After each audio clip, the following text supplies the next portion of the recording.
2024. április 15-én interjút készítek Hetésné Felner Mártával Budapesten, Magyarországon, az interjú nyelven magyar. Én Komoly Gabriella vagyok. 2024. április 15-e van, interjút készítünk Hetésné Felner Mártával Budapesten, Magyarországon. Kezdjük? Igen. Azzal kezdem, hogy azt gondolom, hogy aki a második világháborút végigélte, mindenki sérült valamennyire, kivétel nélkül. Én 13 éves voltam a háború végén, de a háború megérlelt, sokkal idősebb módon viselkedtem, gondolkodtam, és az ismeretanyagom is lényegesen bővebb volt, mint ma egy 13 évesek. Viszont fizikailag fejletlenebbek voltunk, ma az acceleráció akkor még nem volt. Formailag, alakilag egy vékony kislány voltam. 1932. január 4-én születtem. Édesapám zsidó volt, édesanyám római katolikus. Édesanyámnak szűk családja volt, mert az édesanyján kívül nem volt testvére, egy nagybátyja volt, tehát ott nekem nem volt tulajdonképpen családom igazán. Az igazi családom édesapámé volt. A házasságba zsidó nagyanyám csak úgy egyezett bele, hogy anyám reverzálist adott, hogy a születendő gyermek nemétől függetlenül zsidó lesz. A családom különben zalaegerszegi, a nagyszüleim Neyman Lajos és dédapám Neyman Lajos, a dédanyám Ragendorfer Regina, őt ismertem még, a dédanyámat. A nagyanyám, Felner Zsigmondné Neyman Júlia, ő volt az, aki tulajdonképpen nevelt engem, nagyon sokat foglalkozott velem. A nagyapám az első világháború hősi halottja volt, tehát őt nem ismerhettem. Felner Zsigmond volt.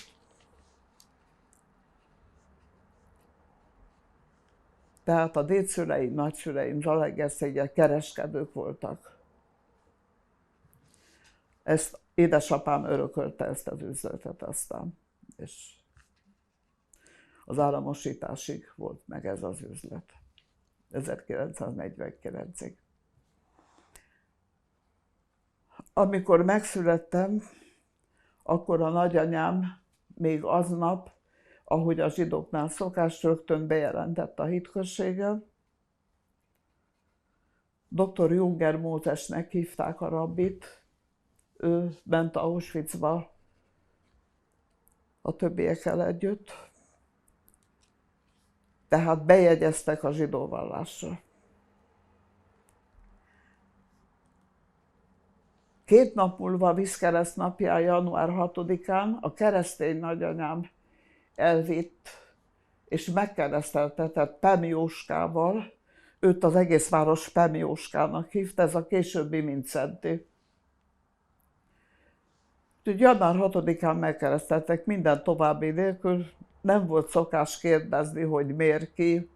A nagyanyámat ismerte, ilyen oltáros asszony volt a templomban, minden héten díszítette az oltárt, igazán római katolikus volt. Szeretném kiegészíteni azzal, nem tudom, hogy a nagyanyám, a zsidó nagyanyám tudott erről. A család titkolta, hogy engem megkereszteltek. A édesapám, 3-an voltak testvérek, ott van a fényképük. A nagynéném, Bözsi néni tudta, de nem mondta el az édesanyjának, a nagyanyámnak. Én szerintem nagyanyám tudta, csak nem akarta tudomásul venni, mert 1938-ban, amikor első osztályba mentem, akkor azt mondta, hogy a gyerek római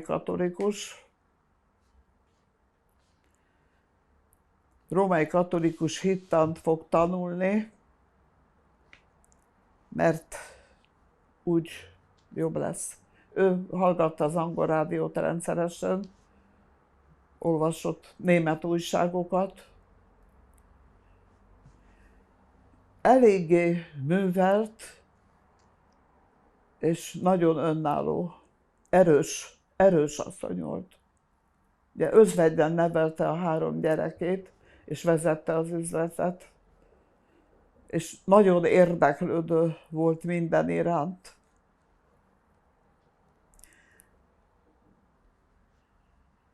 De az az igazság, hogy 6 éves koromig tulajdonképpen nem a zsidó vallás szerint, mert csak nagyanyám volt vallásos. Sem a nagynéném, sem a nagybátyám, sem édesapám nem volt vallásos, de a nagymama igen. Tehát ünnepekkor elmentünk be a gyönyörű zsinagógába, és mindig virágot vittem a nagymamának. Tulajdonképpen 6 éves koromig a zsidó rituálé, a zsidó szokások, a zsidó ünnepek jelentették számomra határozták meg a magatartásomat, és nem csak a viselkedésemet, hanem a gondolatvilágomat is. 4 éves, rendszeresen szerepeltem 3 éves koromtól a zsidó nő egylet tea délutánjain. Ügyesen táncoltam, és nagyon szépen szavaltam 4 éves koromban. Hibátlanul elszavaltam a Kis József versét, a Simon Juditot. Simon zsidóéknál minden esztendőben, Kisdrecka Kapa, stb. Hosszú vers, szakaszonként felolvastam nagyanyám, és hibátlanul utána mondtam. Úgyhogy többször szerepeltem, aztán később is egészen érettségiző koromig városi ünnepséggel, iskolai ünnepséggel mindig szavaltam. Ez megmaradt. Tehát tulajdonképpen én a római katolikus vallást nem ismertem. Amikor első osztályba kerültem 1938-ba, akkor ismerkedtem meg,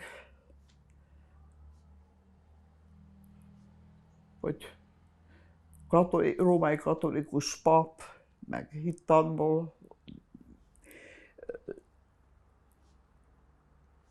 Meg kell mondanom, hogy soha az iskolába engem semmilyen sértés vagy megjegyzés nem hangzott el.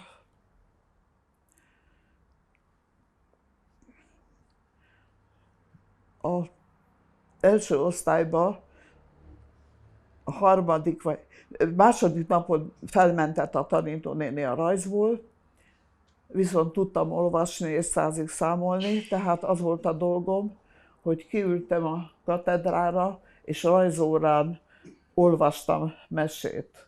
Mert mikor az első rajzomat meglátta, akkor mindjárt egész évre fölmentett, szóval ne rajzolja, de olvassak mesét a gyerekeknek. 4 éves koromtól már tudtam nagyjából olvasni,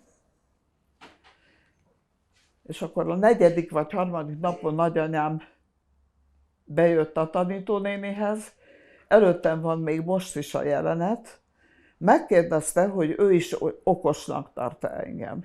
Szerencsétlen tanítónéni ugye alig ismert még, csak azt tudta, hogy nem tudok rajzolni, de hát mit mondjon, persze természetesen okos vagyok. Nagyanyám attól kezdve fizette az alapítványi díjat Franciaországba, Párizsba, az École Normale Supérieure-be. 3 havonta fizette ki. Én kértem erről igazolást, de nem válaszoltak. Valószínűleg minden anyag eltűnt a náci megszállás alatt. Minden esetre, ha nem jön a II. Világháború, akkor én a Sorbonne-on tanulok, mert hát az alapítványi helyem akkor már majdnem megvolt, mert 3 évig fizette. Még a náci megszállás után is 2-szer befizette. Erről szó volt, és erre emlékszem határozottan. Amúgy nagyon tiszta emlékeim vannak egész kiskoromtól kezdve. Tehát nem sikerült a Sorbonne-on tanulnom. Nagyanyám fizette Ballenecker Henrik nevű nem érdekes francia tanárt, aki járt hozzánk engem franciául tanítani. Mondjuk a Marseille-ést még el tudnám, hogy félig énekelni, vagy sur table, tovább már nincs semmi, mindenki ment.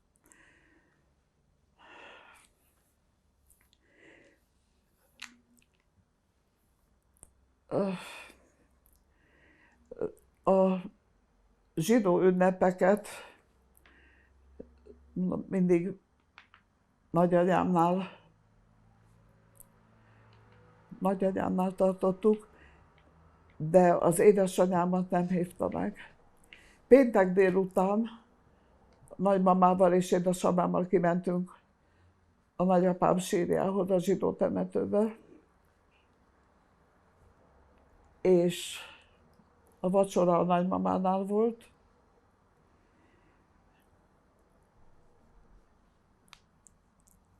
Édesapám, amikor hazajött 45-be, ezt a 2 gyertyatartót találta a nagymamám lakásán. A Fonyódligeti nyaralójából hoztuk el, az ezüst gyertyatartót, meg hogy hívják a Mogendó-vidostot?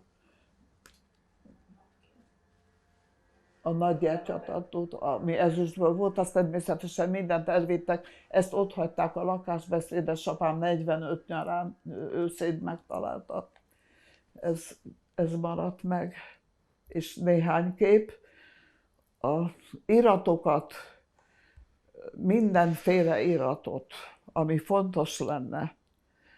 Azon kívül a nagyszüleim házasságlevelén, amit a 30-as években valami miatt ki kellett kérni, az megvan, de semmilyen irat és fénykép nincs meg, mert amikor a szüleim elváltak 49-ben, anyám mindent összetépett és elégetett. A megkérdezésem nélkül olyasmit is, ami rám vonatkozott és fontos lett volna.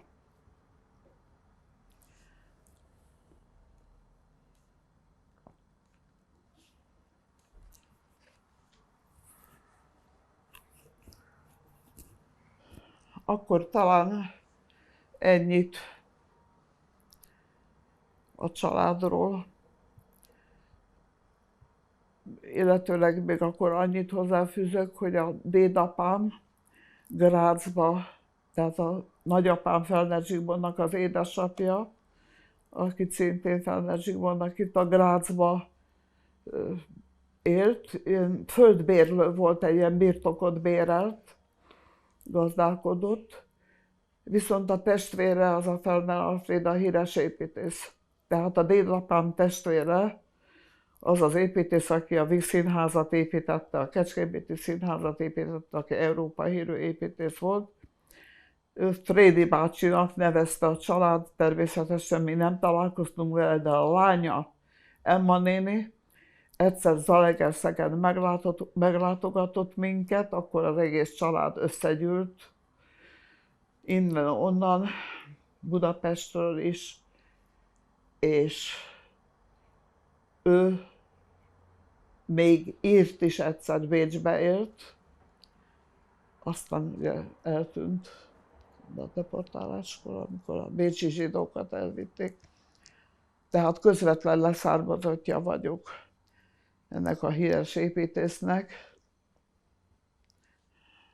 ebből semmilyen tehetséget nem örököltem. Más. A Fellnerekről nagyon kevés van amúgy. A Neimannokról van több, és őket ismertem is.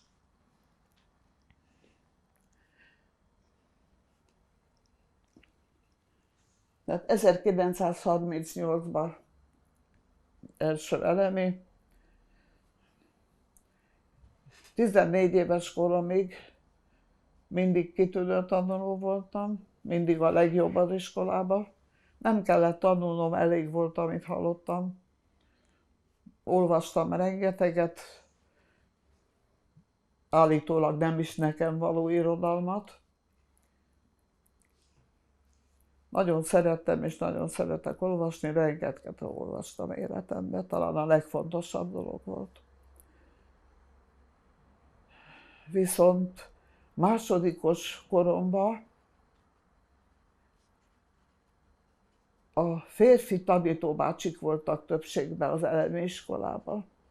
Nekem tanítónénim volt, de a tanítóbácsik ekkor elmentek a Felvidékre, a Rongyosgárdába. Az úgynevezett Rongyosgárda volt, aki miután visszakaptuk a Felvidék egy részét Hitlertől, a Rongyosgárda ment oda, mint magyar hadsereg, zömmel civilekből állt, megszállni a visszakapott területeket. A tanítóbácsik elmentek a Rongyosgárdával, nem volt tanító.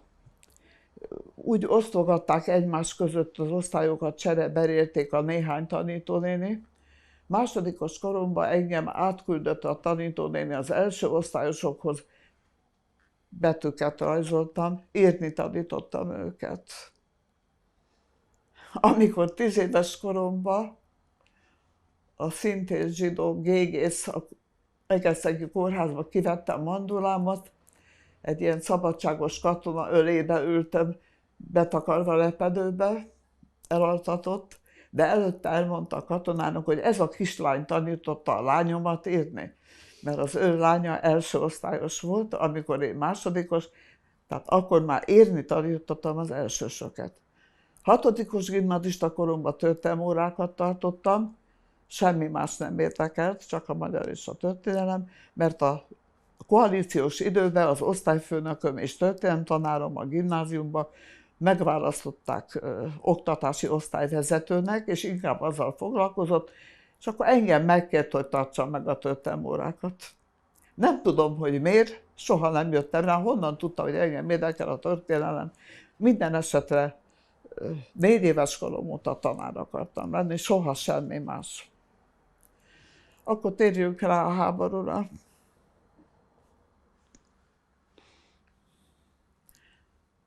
A nagybátyám, Fellner József, Józsi bácsi, aki ezen a képen van, a gettó bejáratánál, azért nem vitték, neki Hamburgban volt vámszabad területe, külkereskedő volt.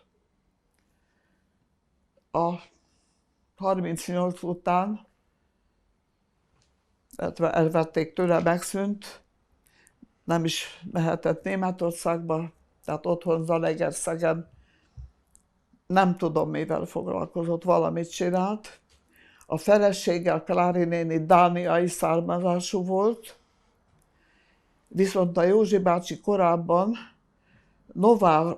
Nova községben udvarolt a patikus lányának, és egyszer éjszaka Fagyott-ország úton jött haza motorbiciklivel Egerszegre, ami 34-ben, 35-ben lehetett, és közben az egyik vasútállomáson kellett keresztül mennie, leengedték a sorompót este, a sorompó őr, hogy hajnalban el kelljen leengedni, amikor jön az első vonat, és ő éjfél körül jött haza Egerszegre, és motorbiciklivel neki ment a sorompónak.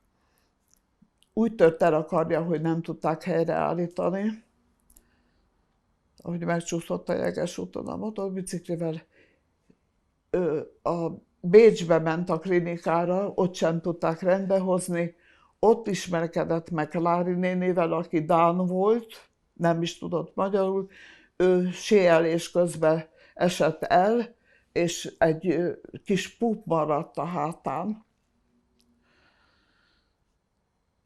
Összeismerkedtek, összeházasodtak Zalaegerszegen, és ebből született a Tibor unokatestvérem. A Bözsi néném Neival Dezsőné, ott egy 2 évvel idősebb kislány született, az első unokatestvérem Neival Éva, aki Auschwitzba, az augusztusi skarlátjárványba halt meg, és éjszaka vitték a gázba, majd elmondom később, hogy hogyan tudtam. Édesapámat nem hívták be munkaszolgálatra, mivel ősi halott volt az édesapja. De a Józsi bácsit nem hívták be munkaszolgálatra, mert a karja hibás volt. A többi rokonomat, a édesapám, nagybácsi, unokatestvér, stb. Mindenkit behívtak. 22-en nem jöttek vissza, részben 22 családtagom halt meg. Részben munkaszolgálatban.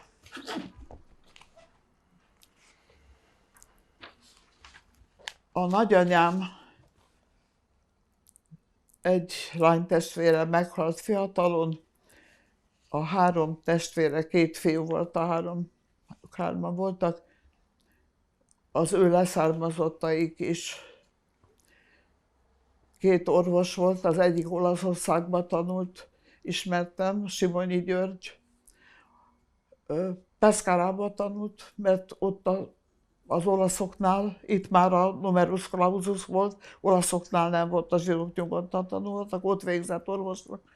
Rögtön kivitték a Domkanyarba, nem jött vissza. Mindenki munkaszolgálaton vagy Auschwitzba.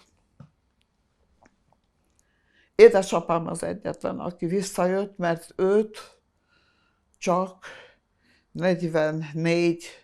március végén hívták be. Mondom, mivel hősi halott volt az édesapja.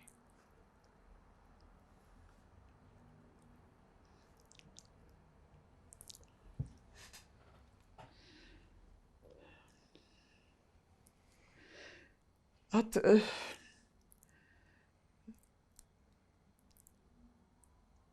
nagyon nehéz volt akkor nekem, mert a koromnál sokkal fejlettebb voltam, és sokkal érzékenyebb. És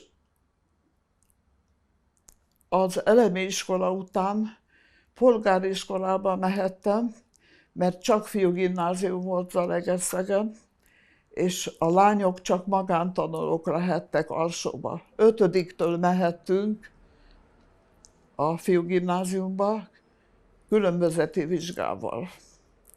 De volt egy lányszoba, ahol a szünetet töltöttük, 6-an voltunk lányok. A tanár beszólt értünk, fölvitt órára, és óra végén levitt a lányszobába. Ez az államosítás után aztán szűnt meg, úgy 49-ben, 50-ben érettségiztem. Most visszamegyek akkor a gettóig.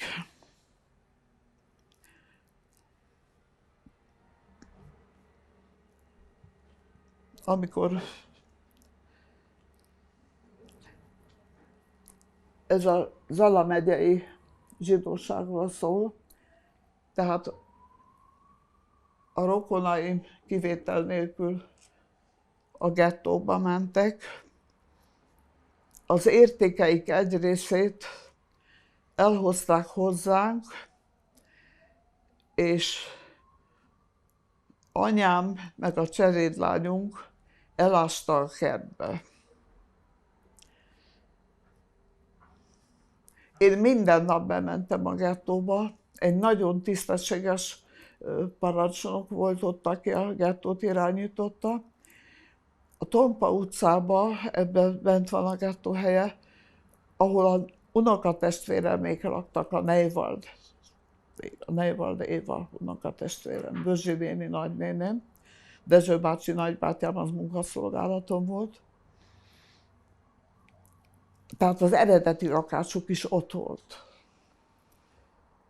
Hozzájuk beköltözött tulajdonképpen a családnak az a része, akik valahogy elfértek. Nagyon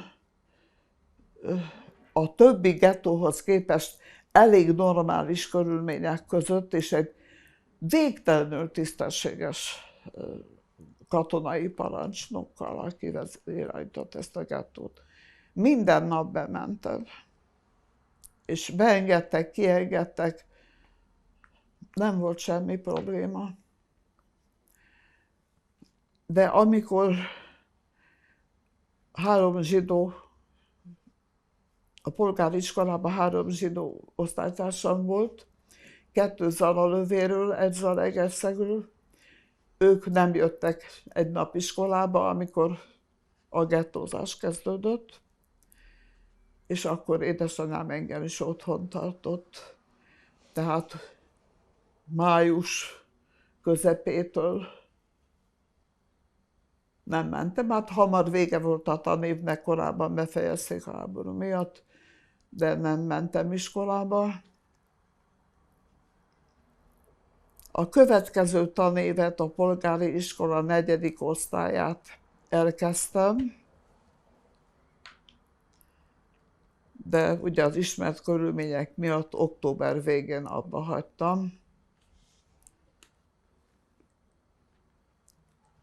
45 április végétől mentem be 4. osztályba, gyakorlatilag az elején és a végén voltam ott. A bizonyítványomban ki van húzva egy kereszt vonással a második fél év, vagy az első, nem tudom, meg kéne nézni, de érvényesnek fogadták el a tanévet, nem vesztettem el a tanévet, holott nem jártam iskolába. Az elején talán 5 hetet, mert később kezdődött a háború, a tanév és előtt fejeződött be. Talán összesen 4. polgáriban jártam mondjuk 6 hetet, de kihúzták az egyik fél évet és érvényesnek. Úgyhogy készülhettem a különbözeti vizsgába a gimnáziumban 45 nyarán, vagyis 46 nyarán. Tehát 45, ezek a 3. osztályt hozták ki, elnézést, nem a 4. 45 október közepén megkezdődött az iskola, és akkor mentem a 4. osztályba, a polgáriba. Minden délben tanítás után kimentem az állomásra, mert 1 óra 10-kor jött a pesti gyors. És vártam, hogy hazajöjjenek. Édesapám Mauthausenből jött haza 45. augusztusában. Rettenetes rossz állapotban. Flektifuszos volt. Amikor a barátja hazajött nyáron, azt mondta, hogy a Sanyi mellettem halt meg. De ő hazajött. Amerikai felcserek mentek oda. Ez már Günskirchen, a Mauthausen melléktáborába. És észrevette, hogy a szemhéja mozog, és elvitték Garspapából szanatóriumba, onnan jött haza, egy amerikai zubonyba. Erről többet nem szeretnénk beszélni. 46. februárjában mentem ki szokás szerint az állomásra.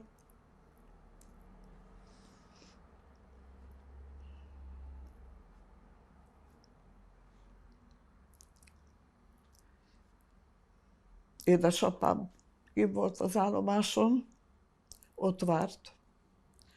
És azt mondta, hogy ne gyere ki, többet nem jönnek haza, megölték őket.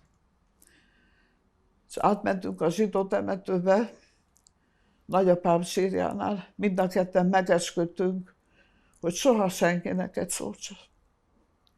A férjem és a lányom is véletlenül tudta meg, pontosan későbbiekben. Tulajdonképpen nem beszéltünk róla. Megsírattuk őket,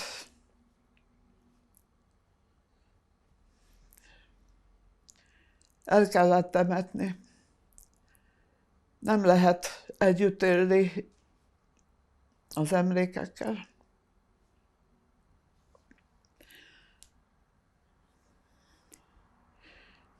Gyűlölködő vénasszony lett volna belőlem, aki egész életében gyűlölködik és emlegeti, hogy miken ment keresztül.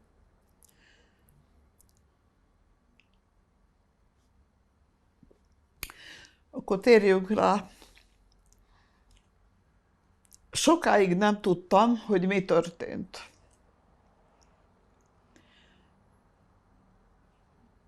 '44. október, azt hiszem 19-e vagy 20-a volt,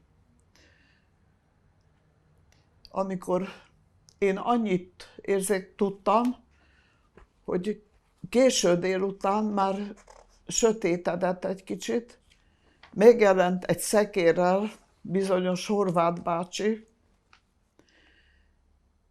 és a cselédlányunk meg anyám összepakolt néhány holmit nekem,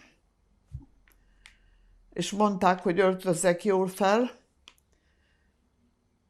mert megyünk valahova, el kell bújni, mert különben elvisznek.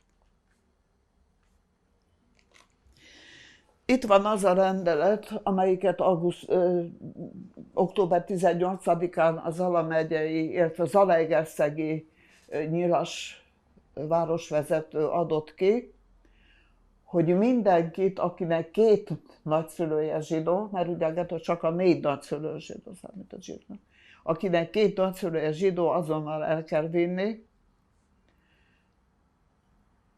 és megadta, lediktálta a neveket. Ezt onnan tudom, hogy a tereki főispánt, akire fűtfát mondanak, azért ahhoz képest nagyon tisztességes volt. A titkárnője Széchenyi Gizi néni, anyám keresztanyja, anyám Bérma keresztanyja volt, amúgy unokatestvére a nagymamámnak, a keresztény nagymamámnak. Széchenyi Gizi néni ott volt, mint titkárnő, megtartotta ez a nyilas városvezető, mert nem ismerte a helyet, a körülményeket, mindent, tehát megtartotta a tereki főispán titkárnőjét, a Gizi nénit. És ő gépelte le azt az iratot, amiben a nevek felsorolva, hogy holnap reggel, még hajnalba kiket kell összegyűjteni, 7 vagy 8 név volt rajta.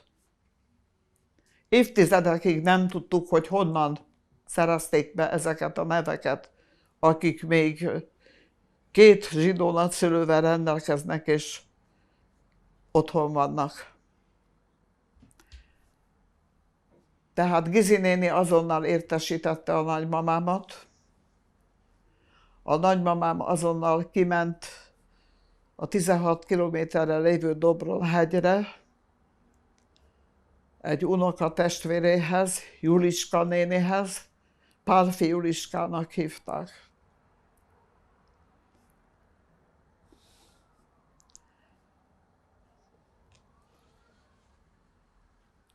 Hogy bújtasson el engem. Jól ismertem őket, ugye sokszor mentünk ki Dobronhegyre, egy kis hegyi falu, Göcsejbe a Dombishegynek számít. Sokszor mentünk ki oda látogatóba, nagyon szerettem menni, mert mindenféle állatok voltak, meg nagyon finom kalácsot sütött mindig. És oda vittek ki kocsival, mert a cselédlányunk és nagymamám, a cselédlányunk jött ki velem, de ők beszéltek a Juliska nénivel, hogy vállalja egy néhány napra, amíg jobb helyet nem találnak. Utólag, ez egy régi parasztház volt, Andrea látta ezt a házat romokba, Dobrohegyen, amikor Tücsök belement a szájba. Ez egy szép, hosszú parasztház volt. A 18. század végén, a 19. század végén épült, nagyon jó állapotban volt, hosszú tornácos ház, de ráépült egy régi pincére, amelyiket még a 18. században építhettek. Arra a régi pincére, ami mélyen volt, bement a hegybe, a dombba, oda becsúszhatott az a régi ház, a dombba beleépítették valamilyen célból. Nyilván, hogy hűvös legyen, vagy tároltak valamit, nem tudott.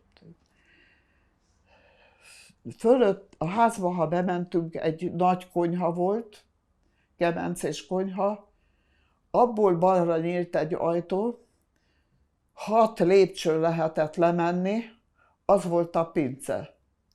És az alatt volt egy csapóajtóval ez a nagyon régi pince, ami emberi tartózkodással tulajdonképpen alkalmatlan volt. Tehát arról volt szó, hogy néhány napig engem ott elrejtenek, és a közben majd keresnek valamilyen biztosabb megoldást.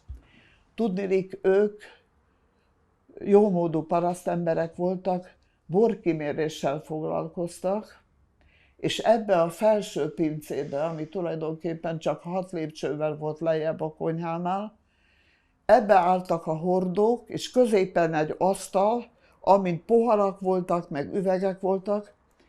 Aki bort akart inni, úgy jött ide, mint a kocsmába. Tehát borkimérésük volt. Tehát a fejem fölött volt a borkimérés, és csak egy csapóajtó választott el tőle.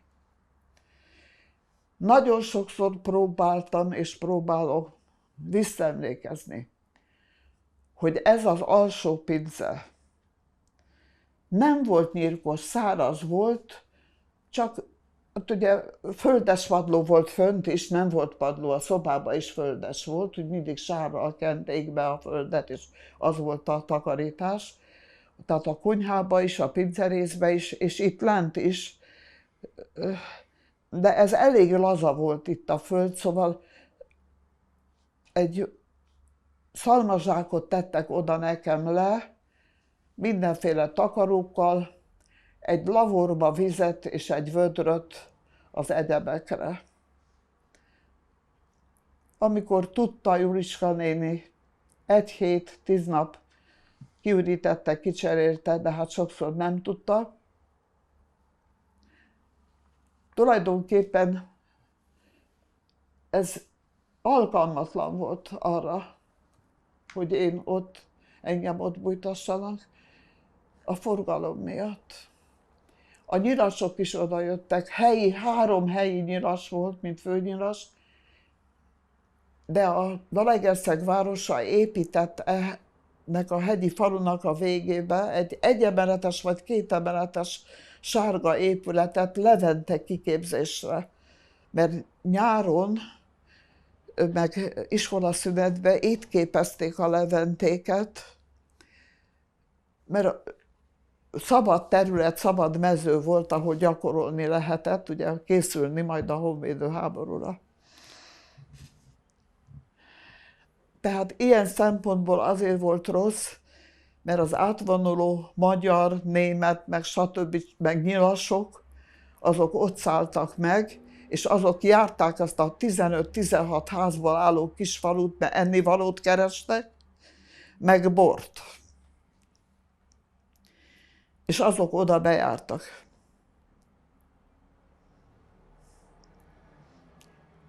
Nem tudtak ahova szándékozott a nagymamám engem elhelyezni, azok nem vállalták. Egy valakit már bújtattak, ismertem is, a Zárdában tanított zsidó tanár volt, és a Zárdában tanított, furcsa módon. Ő meg is menekült, mert a testvére novemberben fölhozta valahogy Budapestre. November elején még fel tudott jönni.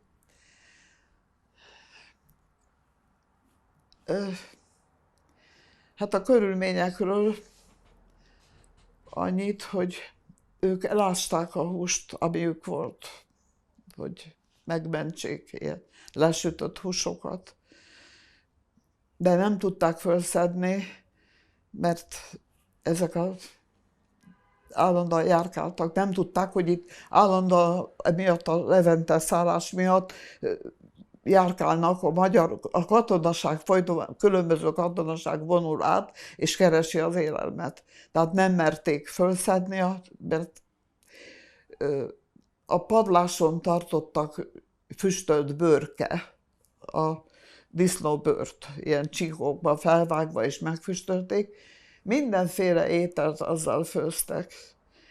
Én legalább 20 évig nem tudtam füstölt ételre ránézni, mert amit főzött, ilyen levesféléket, azban mindbe ezzel ízesítették, ilyen füstölt bőrkével.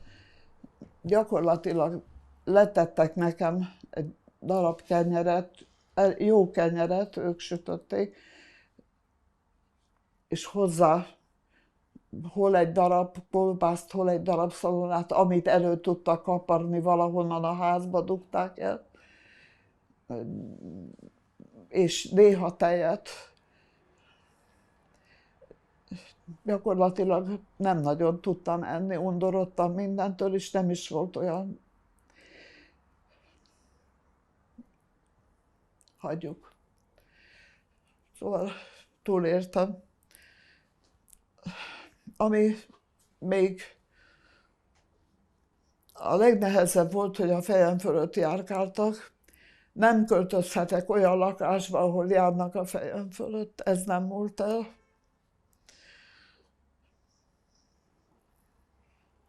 Fizikális következménye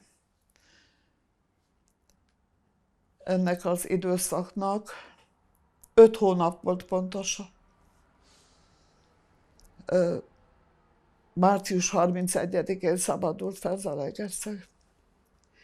Következménye volt, hogy 13 éves voltam, a hormonális érés időszaka volt. Valószínűleg ez volt az oka, hogy nem tudtam több terhességet kihordani, míg végül Andreát sikerült. És lett egy gyerekem, de soha többet. Tehát hormonálisan sérülhettem, és 18 éves koromban már diagnosztizálták a gyomorfekét. 60 éves koromig mindig kiújult. Már akkor fájt a gyomrom.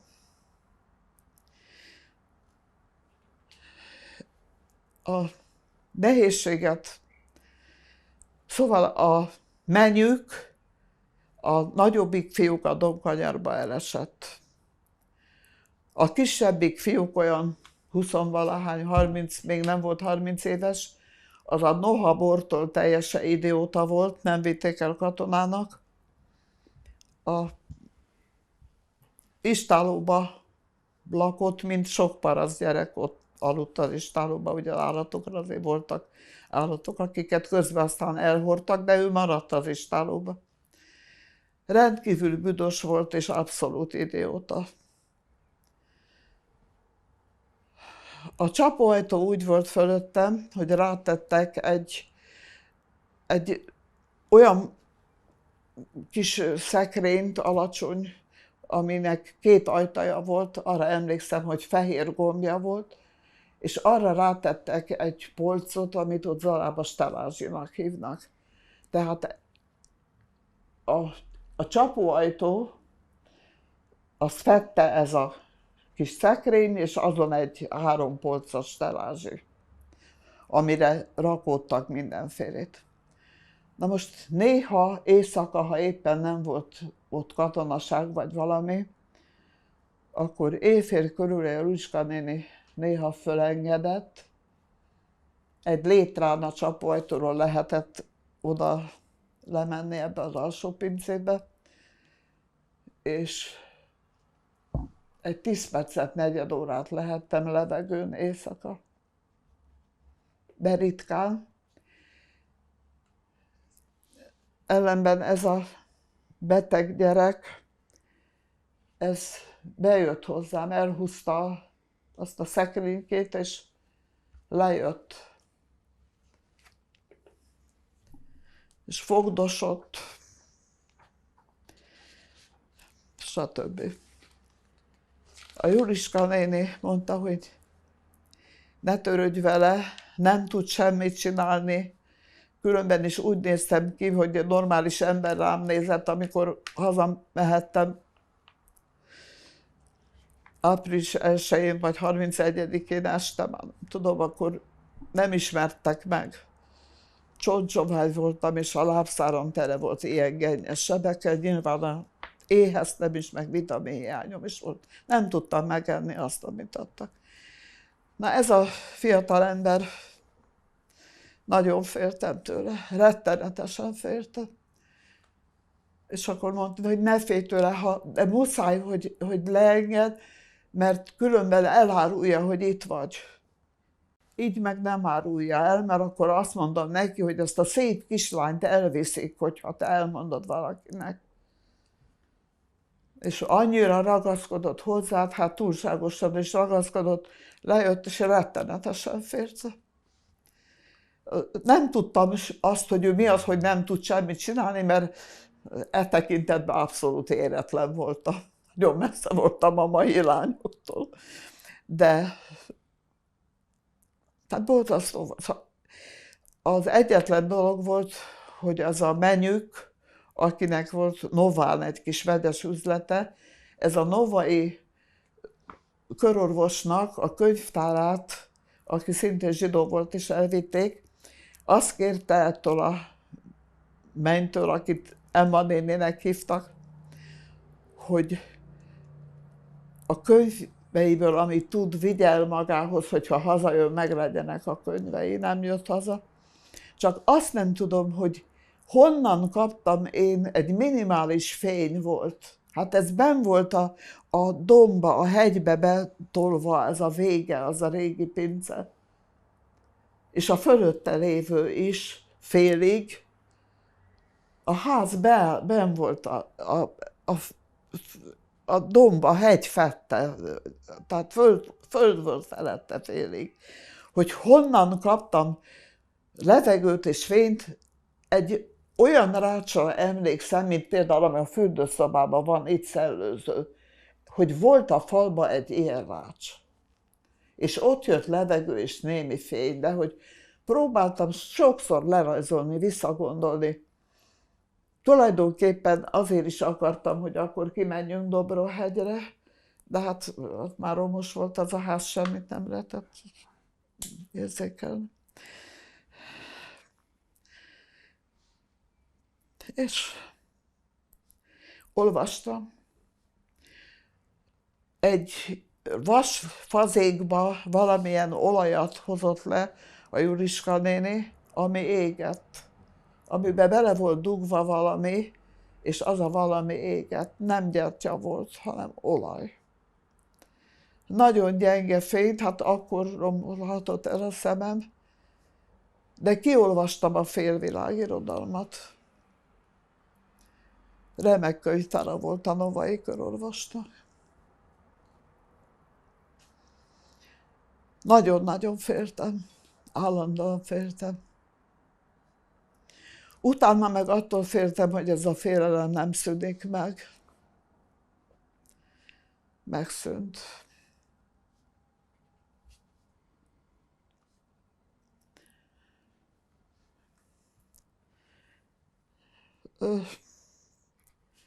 Senkiről nem tudtam semmit. Karácsony előtt a cselédlányunk kijött, valami süteményfélét hozott a Juliska néninek, de velem nem jöhetett senki, mert akkor feltűnt volna a szomszédságnak, hogy itt Egerszegről ide járnak.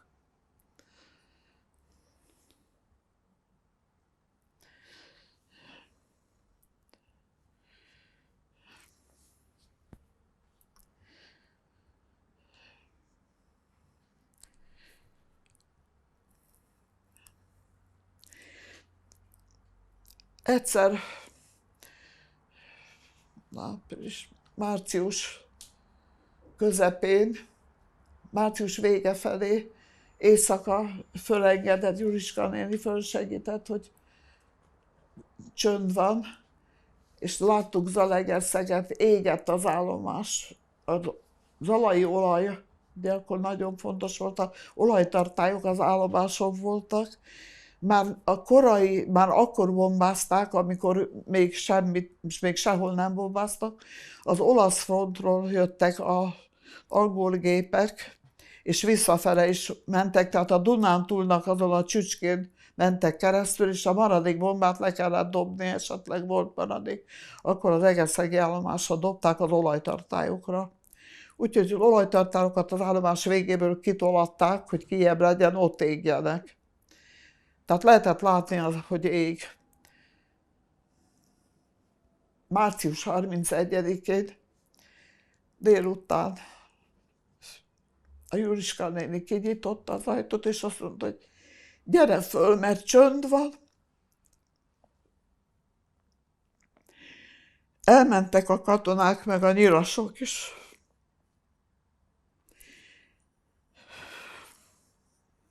Elnézést kér.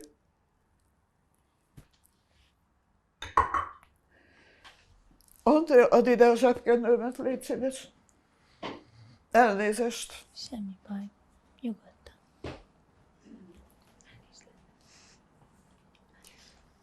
De akkor még visszamentem. Nem 31-e, 30-a. 31-én másnap reggel följöttem. Volt egy német juhász kutyájuk. És mondtam Juliskának, hogy én elmegyek, kimegyek. Senki nincs, halálos csönd van, mindenki elment innen. Nincs katonaság, nincs semmi. Egerszegen is csönd van. Nem ég semmi. A kutyával kimentem az útra, a földút volt, ahol a kocsival, a Trabanttal, ahol beálltunk. És mentem egy 50 métert.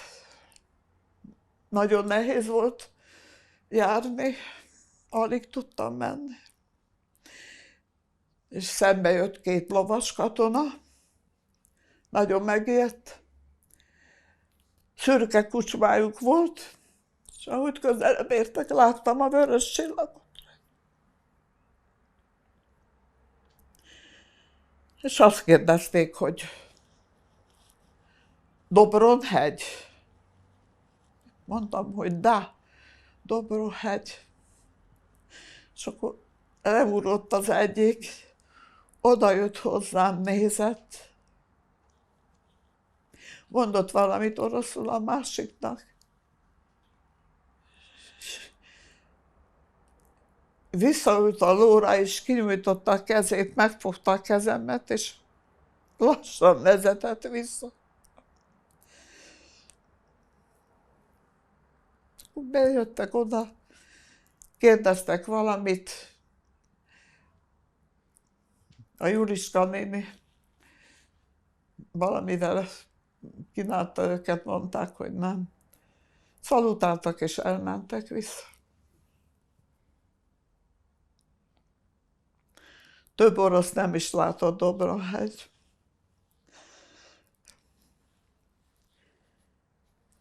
És akkor jött a Mariskánk. A Mariska akkor került hozzánk, amikor én születtem, utána nem sokkal. Apám adta férjhez 46-ba.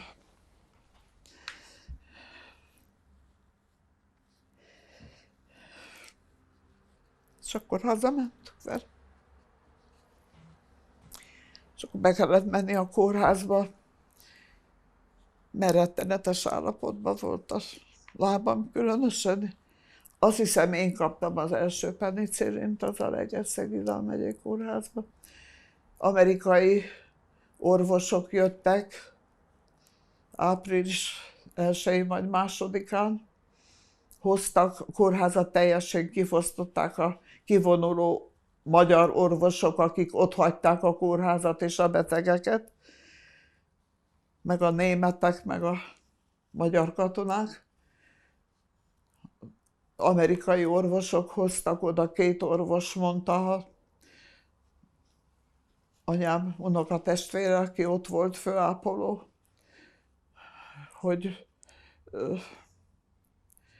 a Gyuri bácsi, ha a névre emlékszem, és mondta, hogy hoztak olyan gyógyszert, injekciót, amitől ez a gennyes sebek meg fognak gyógyulni. És 6 óránként kaptam 3 napig. Valószínűleg én kaptam az első penicillint. Az Olaszországból hozták, 3 teherautóval, fehér neműt, töröközőtől a lepedőig, gyógyszert, eszközöket, mindent a világon, semmit. Teljesen kifosztották a kórházat. És hát ott volt a rengeteg megerőszakolt nő. Az átvonuló első hadsereg az igen tevékeny volt. Kovács Laci bácsi, a nőgyógyász, éjjel-nappal dolgozott. Sajnos. Hát engem nyugodtan lehetett engedni, mert ha engem meglátott valaki, akkor... És hát különben is 13 éves voltam, 13 éves és 3 hónapos. És akkor tudomásul kellett venni, hogy nincs senki, nincs édesapám, úgy tudtam, hogy meghalt, nincs rokonság,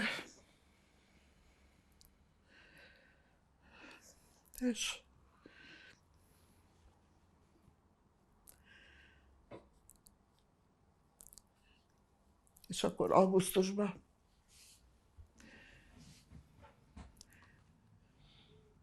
akkor már jól voltam. Mentem az Zalára úszni, 4 éves korom óta úsztam az Zalába. És délben az állomásra akkor is egész úgy júniustól kezdve. Fizikailag nagyon hamar összeszedtem magam,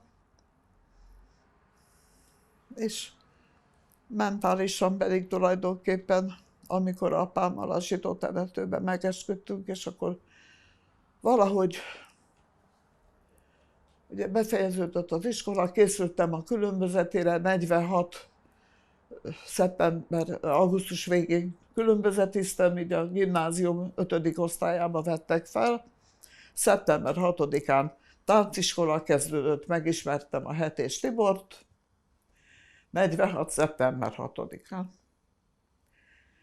És jött a tánciskola, a táncok, hazajött a Böhm-Alice barátnőm, Auschwitz volt közben, hazajöttek az évi osztálytársai 5-en, előkerült a Grünhut Magda és az Andor Juci, akik szintén azon a listán voltak, csak ők már a gettózás előtt eltűntek, és soha nem mondták meg, hogy hol voltak. A Jucinak az édesanyja volt zsidó, ők az édesanyjával ment el. A Grünhut Magdi maga se tudtak, valószínűleg Kispesten lehetett, valamilyen hamis papírral, mert idősebb volt 2 évvel, mint én. És hazajöttek évi osztálytársai 5-en, és a Petőfi Gimnáziumban tanítottam Frank Zsuzsa nevű gyereket, lányt, akihez el kellett menni családlátogatásra, mert nagyon rondán beszélt. És akkor azt mondta az igazgató, hogy a kerekes volt az igazgató még, hogy meg kell nézni, hogy ez a lány egyáltalán milyen körülmények között vagy hogy él. És elmentem hozzájuk a Donáti utcába, hogy beszéljek az édesanyjával, a szülőkkel, meg megnézem egyáltalában, honnan szedi ezt, folyton káromkodott, nagyon rondán beszélt, amúgy jó tanuló volt, csak a szülők nehezményezték, a többi szülő. És bementem, és a mama elnézést kért, hogy itt van a barátnője, de már megy. A barátnő rám nézett, és azt mondta, fel nem várta. A Sütz Rózsi volt Zalaegerszegről, és ő mondta meg, hogy az Évit az alatta lévő Pricsről vitték el Észak-Algázba, mert megkapta a skarlátot.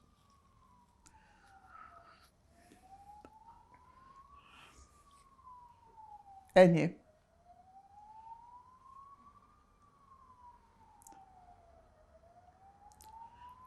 A szüleim 49-ben elváltak, apám 77-ben a harmadik infarktussal meghalt. Volt második felesége. A kárpótlásból, mint ő, nagyon magas kárpótlást kapott, és kétszer. Abból Fonyódligeten épített egy kis házat, ahol nyáron ott laktak.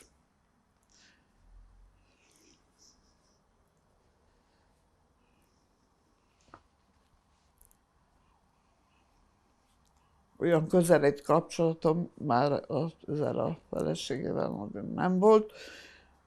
Anyám férjhez ment egy fiatalabb emberhez, én eljöttem egyetemre. Irányítottak akkor minket, be kellett írni 3 helyet. Kínomba 3. helyre a pécsi orvoskart írtam be, ahova felvételi nélkül felvettek, értesítettek, hogy fel vagyok véve, kérek-e diákszállót, kollégiumot. Akkor elmentem Pécsre, és ott sírtam, hogy nem akarok orvos lenni, én tanár akarok lenni. Mondták, hogy majd megszokom, és nagyon jó orvos lesz belőlem. Akkor a Tibor már az első évet elvégezte a bölcsészkaron, és már mennyasszonya voltam. Feljöttünk Pestre. Kékes nevű osztályvezető volt a bölcsészkaron, a tanulmányosztályvezetője. Sírva könyörögtem, hogy vegyenek át, mert én csak tanár akarok lenni. Édesapámat az államosítás után a ruhagyárba, akkor volt, Egerszegen lett egy ruhagyár. Egerszeg kisváros volt, 14.500 lakosa volt, amikor én eljöttem egyetemre. Ma olyan 60-70 ezer között van.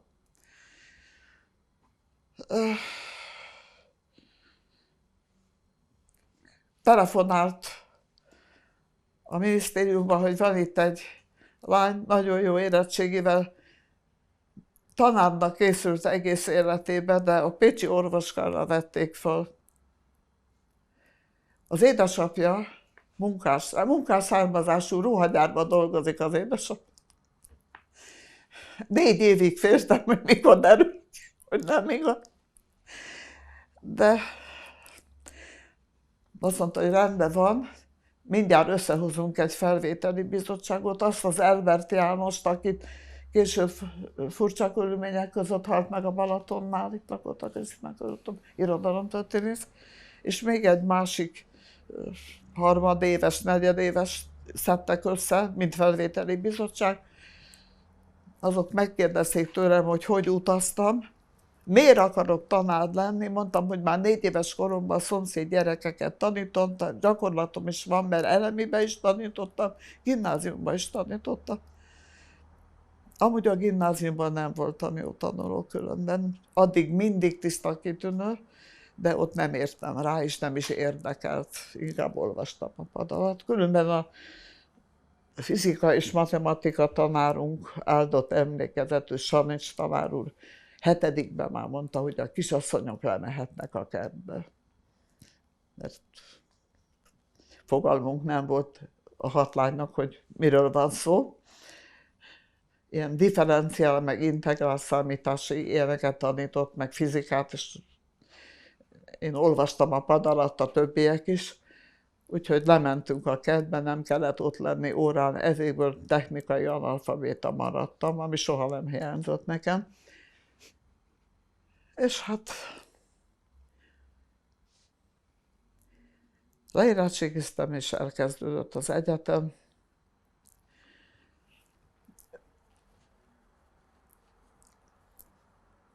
Talán a polgáriba fordult elő, amikor a gettó után, gettózás kezdetén nem mentem, én sem mentem be az iskolába, abban a hátralévő 3 hétben. Az osztályfőnököm egy undorító nő volt, elment mellette, meghúzta az ujját az arcomon, hogy szerinte púderes volt az arcom. Nem, szétbőröm volt. És a református pap felesége volt, Berta Ferencné Bezdán Júlia. Mikor másnap bement az osztályba, és a 3 zsidó lány meg én hiányoztam, akkor azt mondta, hála Isten, tiszta lett a levegő. Ez volt az egyetlen.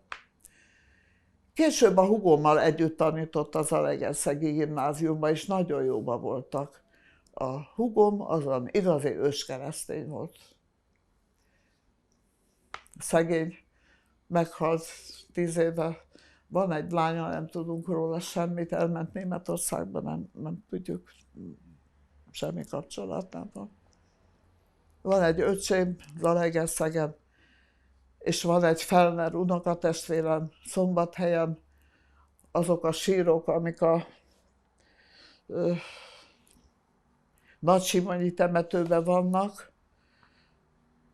Nagyapám testvére, Fellner László,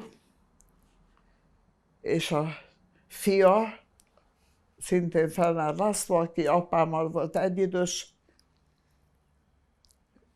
Neki lett egy lánya, amikor hazajött a munkaszolgálattól, akkor összeházasodott egy Auschwitzból hazajött asszonnyal. Az asszony a férjét és a gyerekét vesztette el, a nagybátyám, tehát apám unokatestvére pedig a feleségét és a gyerekét szintén. Auschwitzban ők összeházasodtak, és született Ágota 47-ben, aki gyógyszerész lett, most már nyugdíjas. Szerintem ő a szombathelyi zsidó hitközség, nagyon tartja a vallást, és pénteken 6 óra után már nem lehet neki telefonálni. Péntekest. Több nincs. Senki nincs. Zalaegerszegre csak temetésre mentem haza. És most jön a legfontosabb befejezésnek. 5 vagy 6 évvel ezelőtt Hévízre jártunk mindig a Tiborral, ami nem volt helyes, mert 21. éve taposom a mellrákomat. 3-szor operáltak újra, tavaly áprilisban utoljára, de már nagyon rossz, kezelhetetlen szövettannal. Úgyhogy nem tudom, hogy mennyi van még hátra. Azért is egyeztem bele ebbe az interjúba, ami meg gondolom olyan sok értelme úgy sincs. De kimentünk 70 év után a zsidó temetőbe, vagy 68 év után. Tibor nagyon csodálkozott, hogy én egyből oda megyek a nagyapám sírjához. Hát, megmaradt az emlék.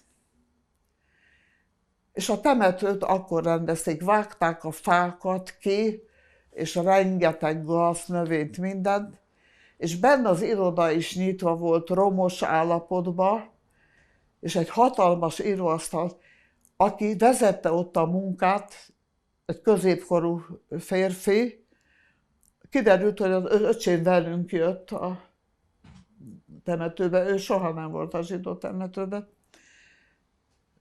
és megismerték egymást, nagyon örültek egymásnak, hogy már régen találkoztak, és akkor mondta, hogy mutassa azt a íróasztalt, ez is romokban van, és akkor mondta, hogy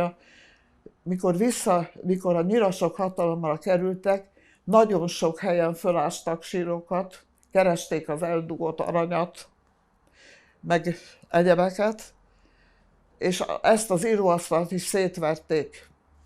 És tessék ide nézni, az íróasztalban bal oldalon volt egy nagy fiók, de nem ment végig, csak a 3/4-ig. És ott a szétvert bádogtartály volt, és azt mondja ez a fiatal ember, hogy ebbe a bádogtartályban voltak az anyakönyvek, mert találtunk egy pár régi anyakönyvlapot, ami még százedelejé volt. Itt találtunk szétszórva, soha nem nyitották ki ezt az irodát. Mikor az emlékművet avatták 46 nyarán, a Katona Tamás, a Dohány utcában később rabbi volt, és fiatalon meghalt, ő avatta az emlékművet, ő ki akarta nyitatni, de nem tudták, nem volt kulcs, és hagyta.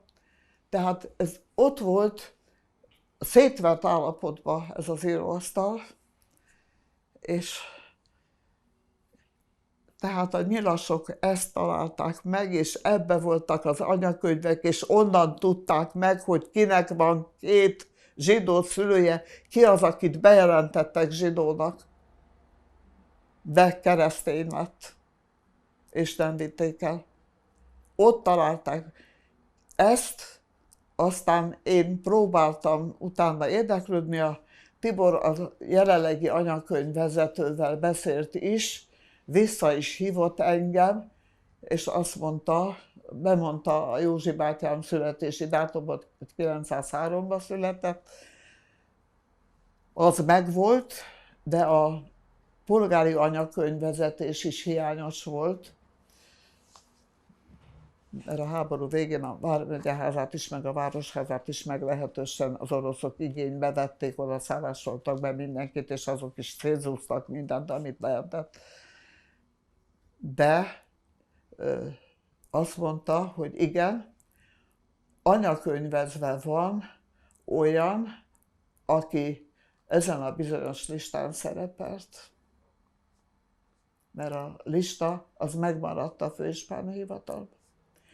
A 7 vagy 8 név, de én abból egyrészt nem tudom, másrészt nem is ismertem senkit, csak a Grünhut Magdát és az Andor Jucit, a többi ismeretlen név volt. Tehát a nyirasok megtalálták a zsidó temetőbe az anyakönyveket.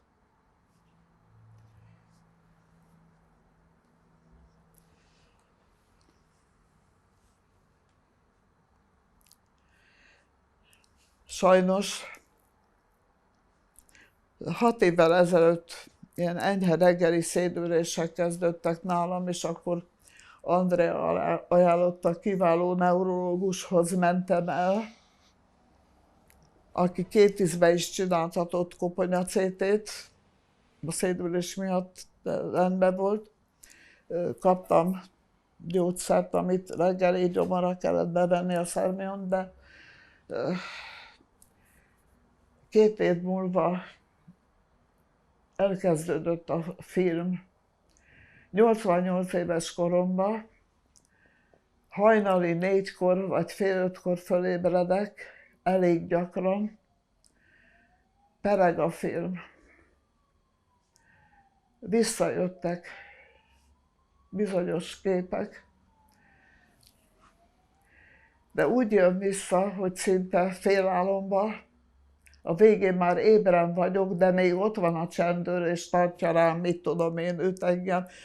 A legképtelenebb jelenetek a pincéből. Van, hogy 1 héten egyszer, van, hogy 2-szer. Akkor elmentem taxival ehhez a Rigó Eszter nevű neurológusra, aki pszichiáter is volt. Tibor úszodában volt, és elmentem taxival, visszajöttem. Nem mondtam el se neki, se senkinek. Most már kénytelen vagyok, mert gyógyszerre van szükségem. Aki azonnal megértette, hogy miről van szó, és azt mondta, hogy örüljek neki, hogy 88 éves koromban jött csak elő, mert előbb szokott, és nem tud mást ajánlani, mint azonnal. Akkor 1 grammos Xanaxot adott, hogy készítsem oda, és ahogy magamhoz térek, azonnal vegyem be. Utána még egyszer elmentem hozzá, akkor azt mondta, hogy próbálkozzak altatóval, hogy hát, ha átalszom ezt a hajnali időszakot, és nem jön a rémálom. De volt olyan hét, hogy nem jött, és volt, amikor 3-szor jött, és volt, amikor 2-szer jött, és most is jön. Különösen, amikor ilyen rosszul voltam, akkor mintha ébren lennék, félálomban jelentkezik. És akkor adott altatót, egy Somnol nevű altatót, ami nagyon gyenge volt, nem használt, és akkor utána adta azt az altatót, amit a Tibor is szed, javasolta, hogy próbáljuk meg. Hát először segített, most már, talán most is segít, igen, mert nyilván ritkábban van, de amikor ilyen rosszul voltam, nagy fájdalmam volt ezzel az Isiász nevű akármivel. Borzasztó, ilyen fájdalmam életemben nem volt, még elképzelni se tudtam. Sajnos ekkor többször visszajött.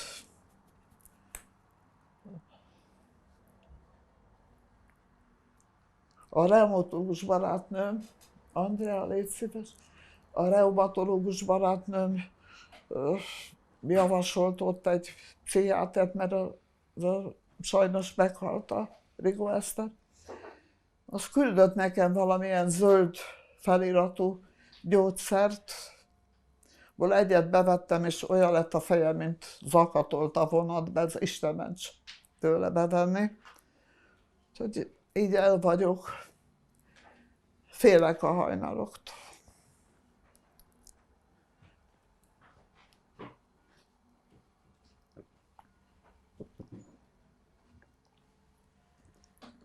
Többet nem szeretnék mondani.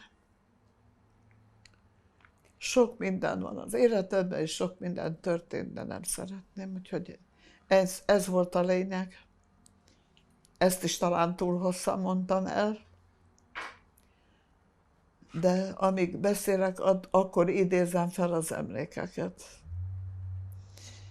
Mivel én sokat beszéltem ugye életemben, de nem emlékekből beszéltem, hanem tanult anyagból.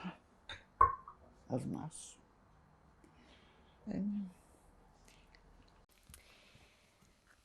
Akkor Márta néni, most visszamegyünk a legelejére, és említetted, hogy 1932. január 4-én születtél. Mesélnél még erről? Hogy? Mesélnél még erről? Otthon születtem. Anyám gyerekágyi lázat kapott. Rögtön mentünk, vittek a kórházba, ugye anyámmal együtt. Fiatal volt, életben maradtam. Mondtam, hogy nagyanyám aznap délután, 4-én délután bejelentett. Nem tudok más mondani, aztán rengeteget voltam beteg. A diftéria védőoltás ellenére a diftériát is megkaptam. Minden gyerekbetegséget megkaptam.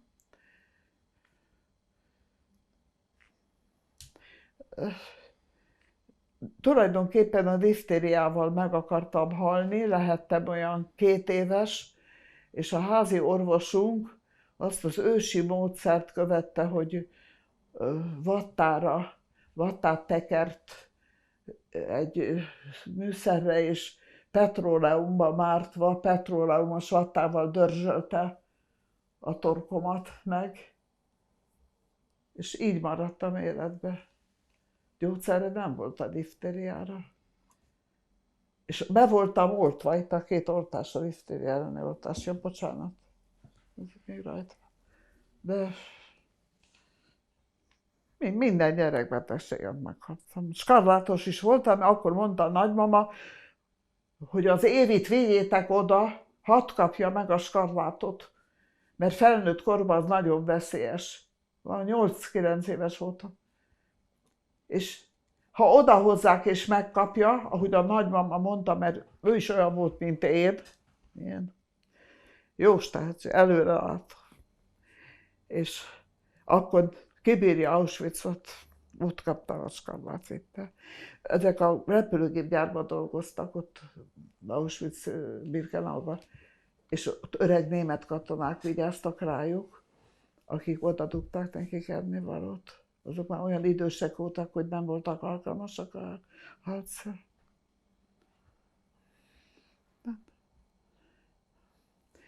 Szóval nem tudok mit a születésemről többet mondani. 7 évig egyke voltam, és mondom, hogy tulajdonképpen a zsidó szokások, zsidó ünnepek ismeretébe nőttem fel iskolás koromig. Nem is tudtam, hogy van más vallás, vagy egyáltalán vallás, meg minden, ezzel nem foglalkoztunk. Azzal foglalkoztam unokatestvéremmel, Évivel együtt, hogyha nagymamánál vagyunk vacsorán, akkor az jó étel után a flódnit hogyan lehet beledugni a fikusz földjébe. Hátunk mögött volt egy nagy fikusz, és elértük a székről, azt hiszem, nem meséltem neked. És a flódnit, az a sütemény, ismeritek. Förtelmes, minden van benne. És azt beledugtuk a földbe, beleharaptunk, hogy mindenki lássa, és akkor beledugtuk a földbe. Fikusz gyönyörűen fejlődött, rengeteg süteménytől.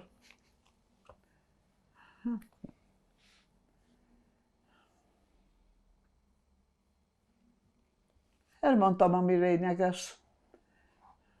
A nagymamával voltam rengeteget, nagyon sokszor iskolából hozzámentem haza, a zsidó nagymamámhoz. A másik nagymamám is sokat törődött velem. Vitt ki a szőlőbe,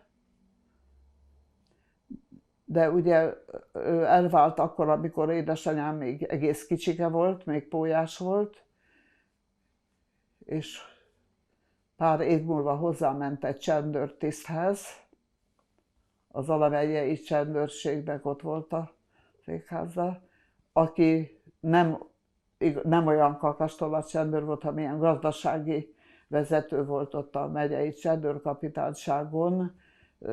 Egyáltalán nem volt antiszemita, nagyon szeretett engem, mindig adott valamilyen színes ceruzát, papírt. Nagyon rendes ember volt, de nem igazolták a felszabadulás után. Meg is halt. Hát, szóval nem. Az az igazság, hogy urilánynak neveltek tulajdonképpen. Konyhát belülről nem láttam. Mikor férjhez mentem 1951-be, házasodtunk, hogy ne kelljen 2 albérletet fizetni. Tényleg, 72 éves házasok leszünk, ha június 9-én szavazáskor, ha megérem még. És egy tojást nem tudtam megfőzni, fogalmam nem volt semmi. Pedig muszáj volt főzni, mert éhen haltunk volna, 1951-ben semmi nem volt.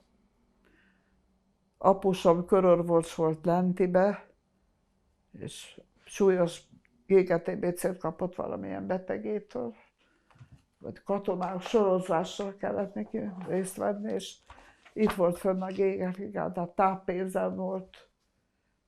Anyámékat államosították, különben se kényeztetett el pénzzel egyáltalán, akkor már az én dolgom. Esküvőt rendeztek rendeset otthon Zalaegerszegen. Mármint ennivaló volt, hát polgári esküvő volt természetesen, be kellett mutatni a kiszaladt szervezetnek az esküvői képet, hogy nem egyházi esküvő volt. Különben úgy se lett volna egyházi esküvő, mert egyikünk hitetlenebb, mint a másik.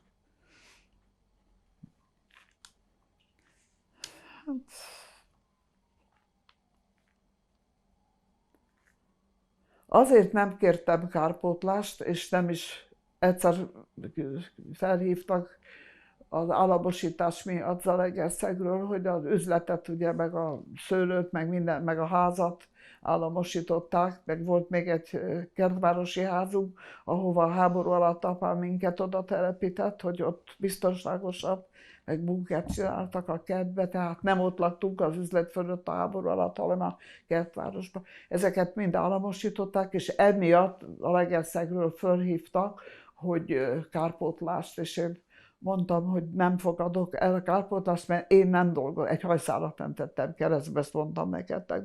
Tehát én nem dolgoztam érte, én azt nem fogadom el. A másikat pedig a mai napig erkölcstelennek tartom, halottakért fizetni. Hogy apám, aki szenvedett és kapott, rendben van, de én nem voltam Auschwitzban, én ahhoz képest jó körülmények között voltam, de egyáltalán azt nem lehet megfizetni. Pénzzel megfizetni azt a rettenetet, amin keresztül mentem, mert valami rettenetesen fértem. Azt a szorongást embernek nem kívánom. Azért pénzt adni, pénzzel kiegyenlíteni, mit tudom én, 20 év múlva, vagy 10 év múlva, erkölcstelen. Én szerintem igen. Erre mindenki azt mondta, hogy hát jellemző rám, de ez van. Tényleg, én úgy nőttem föl, hogy egy hajszálat nem tettem, semmit, egy kanalat nem tettem magam elé.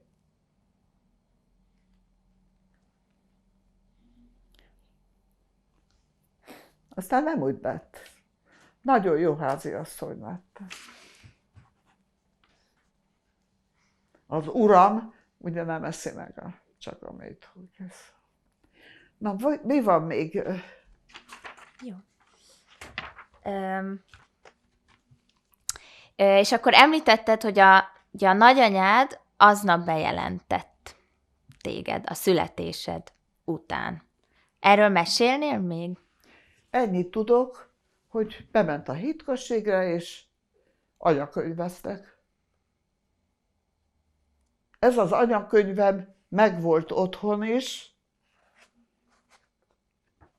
és ezek szerint a Junger Mózes nem a hitközség épületébe, hanem kivitte a temetőbe, ebbe a dug, a fiók mögötti bádog dobozba tette, mert ezek ilyen nagy könyvek voltak. És oda bele, nyilvánvalóan, mert kitépett lapok maradtak az alján. Ez a fiatalember, aki rendbe hoztak, aki vezényelte a temető felújítását. Ez 5 vagy 6 évvel ezelőtt volt. Hát akkor tudtam meg, hogy az anyakönyv megvolt a hitközségem.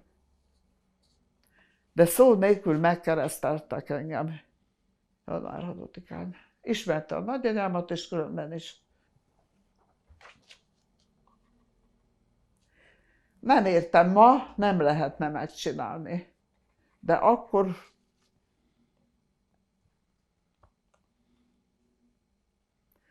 valahogy ez nem is volt téma. Volt keresztnevelem, ami biztos nagyon jól jött volna, de nem került rá sor, hogy bemutassam valakinek. Szó se volt róla, hogy engem gettóba küldeni. Szó se volt erről. És a testvéreim, a Judit és a Sanyi, azok már nem voltak egyáltalán bejelentve a hitközségen. És ebből gondolom én, hogy a nagymama tudott róla, csak úgy csinált, mint aki nem tud. Tehát tudott róla, hogy engem megkereszteltek. Tudik, nem mondták neki, senkinek nem mondták. Anyám őrizte a keresztlevelet, és amikor iskolába mentem, akkor a beiratkozáskor fel kellett mutatni, még a gimnáziumban is. 1952-ig vagy 51-ig a beiratkozásnál fel kellett mutatni a keresztleveledet, vagy anyakönyvi kivonatodat. Még van nálam olyan gimnáziumi értesítő, ilyen éves értesítő, ilyen nagy füzetek, amiben benn vannak az osztályok névsora, meg az osztályzat, és mindenhol a vallás oda van írva. Tehát a vallás a naplóba is be volt írva, az osztálynaplóba a vallásod. Még a gimnáziumban is. És nekem be volt írva, hogy római katolikus, mert beiratkozáskor anyám bemutatta a keresztnevelet. De akkor már a nagymama javasolta, és mondta, hogy akkor ő ugye hallgatván világvevő rádiója volt, ami nagy dolog volt akkor. Én mindig kerestem, hogy hátul valami, mondta Mariskánk, hogy benn van egy kis ember, az beszél. És én mindig kerestem, hogy hol van az a kis ember. A rádió is újdonság volt, pláne egy világvevő rádió, ő hallgatta a Londont, hallgatott mindent. Egy nagyon okos asszony volt, és művelt. Tulajdonképpen az egész család. Az egész család, az unokatestvérek, nagybátyák, mindenki diplomás volt, kivétel nélkül, csak apám nem. Apámat kétszer dobták ki a gimnáziumból. Először kidobták, aztán visszavették, tekintettel az édesapjára, meg a Schuster tanár úrral, aki félig rokon volt, de utána megint kidobták, tehát még érettségije se volt. Nem tudom, hány osztályt végzett gimnáziumban, az úgy sötétben maradt, de kidobták, mert semmit nem tanult, föltartotta a többieket, csak fociztak, papíron fociztak.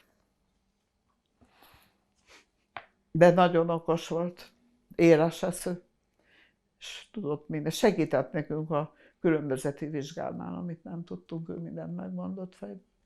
Annak ellenére, hogy nem érettségizett. Hát...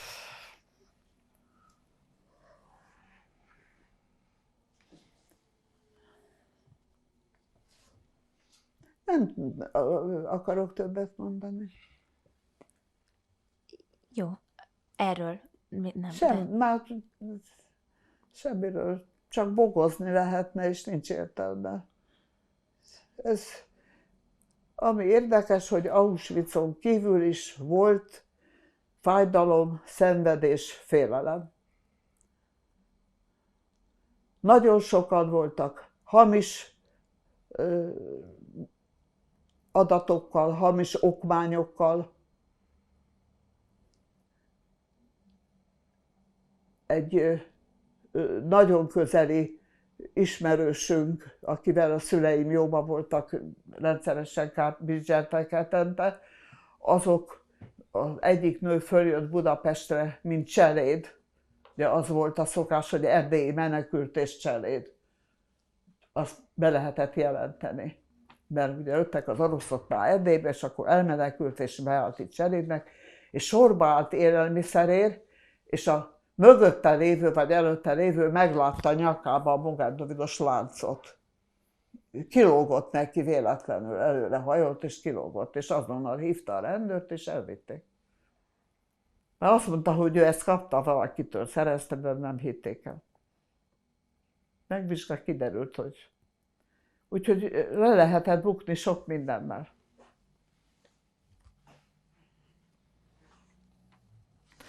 Tehát én szerencsés voltam.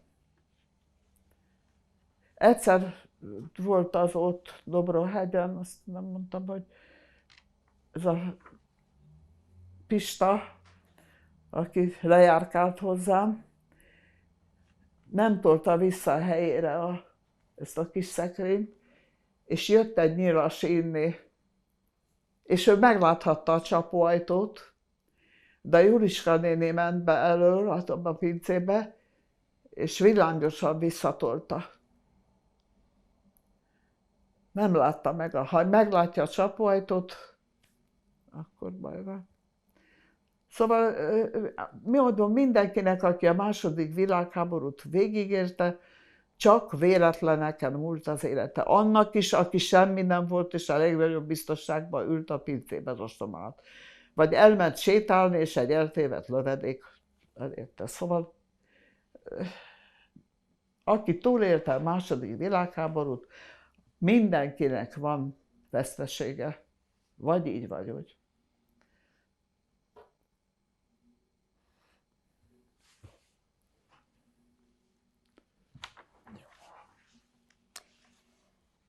Mindenkinek az életében vannak dolgok, amiket el kell temetni, tudod, örökre. Mert nem élhetsz sérelmekkel, meg rossz dolgokra, rossz eseményekre, bántásokra visszagondolva, nem szabad, el kell felejteni. Nem, vannak, amiket ilyen jelentéktelen, hogy nem sikerült ez vagy az, azt el kell felejteni, mellékes. Ami meg alapvető volt és az életedet meghatározta, azzal meg nem kell gondolkodni, nem kell rágondolni, nem kell foglalkozni vele. Nem lehet úgy élni, hogy a múltba visszanyúlsz. A ti generációtok nagyon szerencsés. De nem zárom ki egy harmadik világháború lehetőségét. Minden nap újságot olvasok, mindent elolvasok, mindent meghallgatok. Nekem van egy második diplomám is, általános közgazdaságtanból, elvégeztem a közgazdasági egyetemen, mikor Andrea iskolába került. És nagyon jó, hogy van, mert a történelemtanításhoz fontos volt, és most különösen fontos, mert minden nap van olyan, hogy mekkora hiány van jelenleg. Óriási hiány van. Ez a 4%-nak 6,5% nevezhető hiány, azt nem is tudja az egyszerű ember megérteni, hogy az milyen óriási összeg, és honnan hiányzik. Szóval kellenek alapvető közgazdasági ismeretek. Hát, hogy az én tanítványaimban mi maradt meg észrevétlenül, nem tudom. De sokan felvételiztek a közgázra, és azt mondták, hogy az első évben nyaraltak. Akkor gazdaságtörténetet, meg magyar történet tanulnak zömmel az első évben. Nekem azt nem kellett, és így van még egy diplomám. Éppen tegnap mondtam a Tibornak, hogy kotorja elő, hadd nézzem meg, de nem tudja, annyira elpakolt minden, hogy föl kéne bontani dobozokat. Majd az örökösök.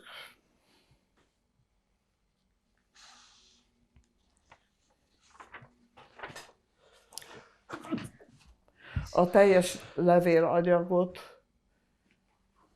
ami körülbelül majdnem 4000 levél, még a mi szerelmes leveleink is bent vannak, meg apusamékkal a levelezés, ami igazán értékes, és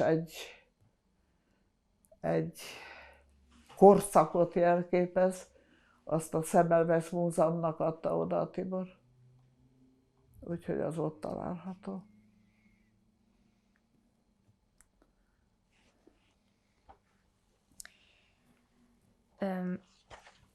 Említetted azt, hogy a testvéreid nem voltak bejelentve egyáltalán a zsidó hitközséghez.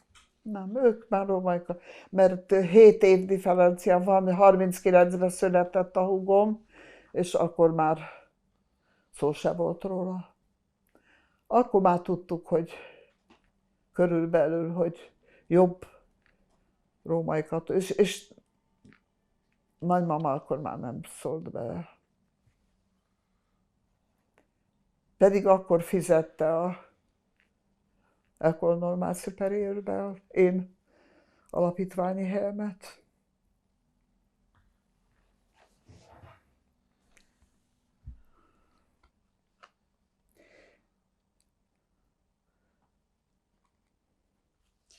És említetted, hogy urilánynak neveltek téged. Hát,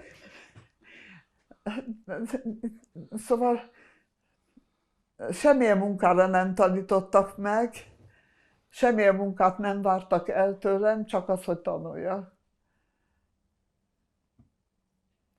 Volt egy német kisasszony, aki 3-szor egy héten jött, Évihez meg én hozzám, kettőnkkel sétálni ment, ha rossz idő volt, akkor otthon. Én többször az ágy alá menekültem, ha pedig sétálni mentünk, és akkor németül tanított minket meg viselkedni. Klári tantnak hívták, és Évi az nagyon rendes gyerek volt, de én megszöktem sokszor. Megszöktem előlük. A barátaim a város legrosszabb utcagyerekei voltak. 4-5 ilyen rongyos utcagyerekkel barátkoztam, ha kiengedtek hazulról. Ugye a hátsó kijárat az udvarba, volt egy hátsó kijárat, ami nem a fő utcára jött, hanem a Várkert nevű, ahol a Deák Ferenc szobor volt. Te emlékszel arra, a Deák végetre? Ott hátul, az udvarán. Na, oda, ezek ott gyülekeztek, és ott vártak engem. És akkor a törvényszéknek és a börtönnek hatalmas kerítése volt, az zárta le a Deák teret, ezért szép kis liget volt, szoborral a közepén, és akkor föl kellett mászni a fára, és a fáról át lehetett ugorni a kerítés tetejére, ilyen széles volt a kerítés teteje.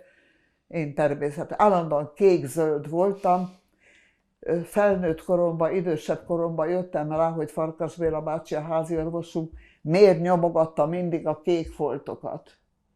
A leukémia legkorábbi biele a kék folt.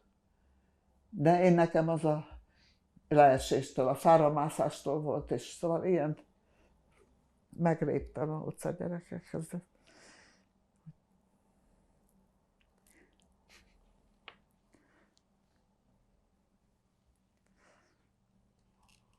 Nem babáztam soha. Ilyen kislányi foglalkozásom nem volt, ilyennel nem foglalkoztam. Már 4 éves korom után olvastam, és lehetőleg a szomszéd gyerekeket összegyűjtöttem, és tanítottam őket. Nem. Tulajdonképpen a szüleim semmilyen követelményt nem támasztottak velem szembe, nem mondták, hogy mit csináljak, mert magamtól tudtam, hogy mit kell csinálni. Olvasni kell, és iskolába kell menni és tanulni, de olvasni már nagyon korán kell tudni. A Népszaván tanultam meg, apám szociáldemokrata párttag volt, és a Népszava felirata ugye most is ugyanaz, a nagybetűket megtanultam, és akkor mentünk az utcán, akkor a cégtáblákat hozzáolvastam, és onnan megtanultam a többi betűt is, nagyon gyorsan. És tulajdonképpen a Sima Judit vers volt az utolsó, amit nem olvastam, hanem a nagymama tanított meg rá.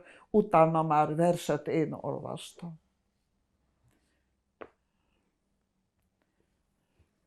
Semmi nehézséget nem okozott.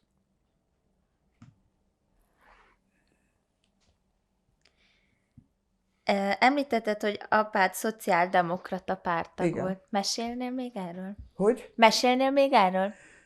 Annyit tudok, hogyha szociáldemokrata taggyűlés volt milyen utcában, mindegy, egy mellékutcában volt, egy terem, egy kisebb terem, ahol a gyűléseket tartották, taggyűléseket. És akkor mi anyámmal ott sétáltunk a ház előtt, hogyha a rendőr jön, az kopogással jelezzük nekik. És apámat többekkel együtt május 1-e előtti napon este bevitték a kapitányságra, és csak május 1-én este engedték ki. Tehát egy napig benn voltak, hogy nehogy csináljanak valamilyen május 1-i ünnepséget. Csak hogy Apáti Imre volt a rendőrkapitány, aki a Fangler kávéházba apámmal rexezett, ami most is van. Szenvedélyesen apám ebéd után ment a kávéházba, és akkor ott rex, meg krátya. És az apáti partere volt a rendőrkapitány, az is ott rekszezett, és délután nem érdekelte a rendőrség. Tehát ha bevitték, akkor az egész társaság kártyázott. Ez volt a szociáldemokraták lecsuklása május 1-ére. Az ismert párttagok. Nem voltak sokan. Egyet ismertem, a Jákli bácsit. A Jákli bácsit mindig elsőnek vitték be, azt hiszem ő volt a titkára a Szociáldemokrata Pártnak. Szabad, hát a Bethlen-Peyer paktum után ugye a Szociáldemokrata Párt szabadon működhetett Magyarországon. Ugye? Ezt én tanítottam. Figyelt. Nem figyelt ezt soha.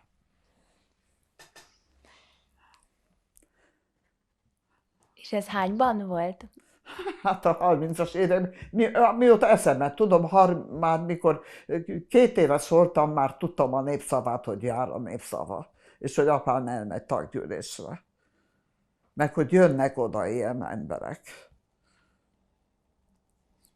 Hát szerintem végig volt. Hát a háború alatt, hát nyilván nem tudom.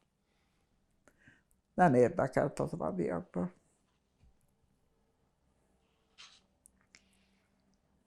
Említetted azt is édesapádról, hogy őt 2-szer kidobták a gimnáziumból. Igen. Kitették, másodikos volt, azt tudom, mert egyáltalán nem tanult, de a többieket se hagyta, mert papíron fociztak, szóval lejátszottak meccseket papíron. Hátul ült. És ha előre ültették, akkor azonnal otthon maradt, és folyton hiányzott, és aztán kirakták, és akkor ugye a nagymama, hát mint hadiözvegy, egy év múlva kérte, hogy hát hadi árva, stb. És a polgármester mondta, minden évben megkoszorúzta a nagyapám sírját. Na ez az, ami elmaradt nekem. Nem emlékszem, nem kérdeztem, hogy miért koszorúzta meg a polgármester a zsidó temetőbe a nagyapám sírját. Mert valami, az első világháborúban valami hőstettet, vagy mit. Szóval valamit kellett neki csinálni ahhoz, hogy pont az ő sírját koszorúzzák meg, és pont az zsidó temetőbe. Nem tudom. És akkor másodszor is visszavették a gimnáziumba apámat, és pár hét múlva megint kirakták, és így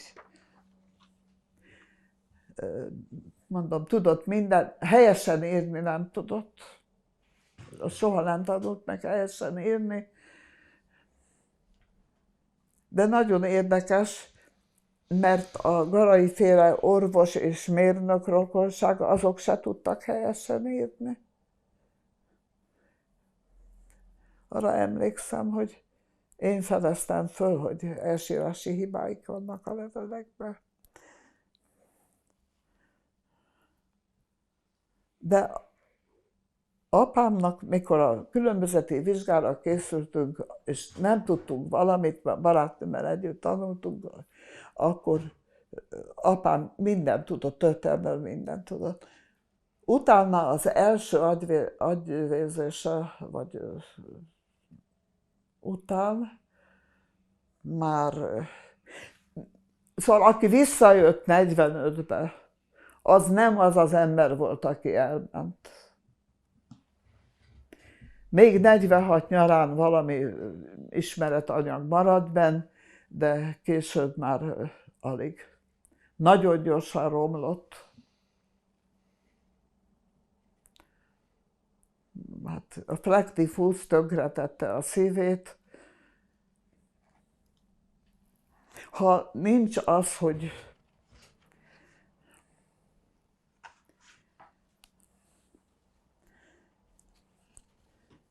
ő Erdélyben volt munkaszolgálatos, utána visszavonták Szajolba, építették a Tisza-hidat 44 nyarán, őszén, és akkor, ahogy a Vörös Hadsereg jött előre, térre elvitték őket Kőszegre. Kőszeg a leghírhettebb hely volt, mert nyitott pajtában voltak ott a munkaszolgálatosok téren. Apám januárban megszökött Kőszegről, és hazajött Zalaegerszegre.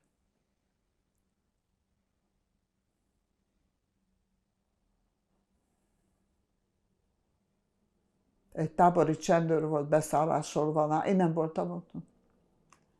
Egy tábori csendőr volt beszállásolva hozzánk, aki állítólag hagyta, hogy megfürödjön és egyen, és megkísérte a rendőrségre, és egy hét múlva éppen az Apátia rendőrkapitány ott tartotta egy hétig, kicsit föltáplálták, ezért maradt élet.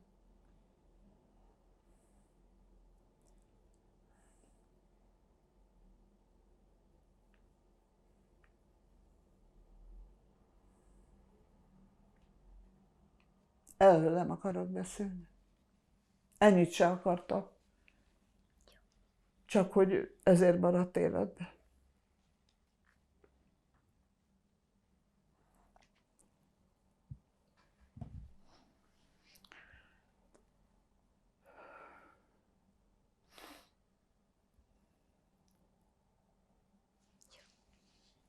Igen. Igen.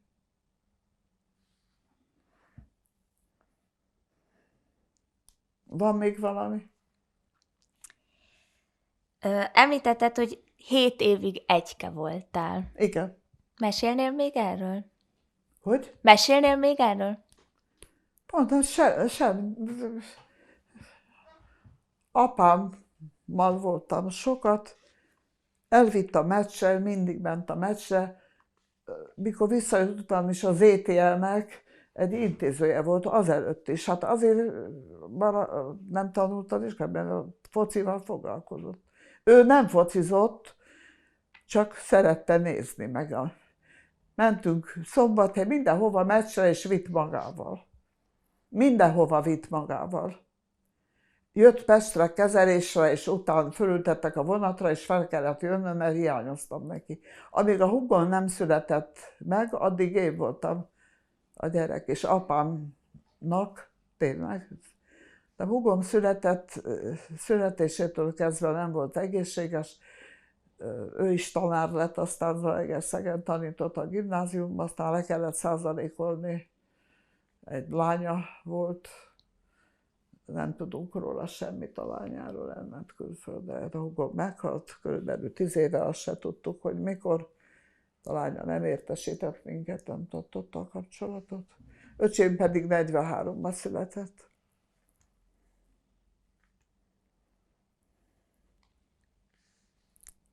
Ő él. Most operálják a csipőjét.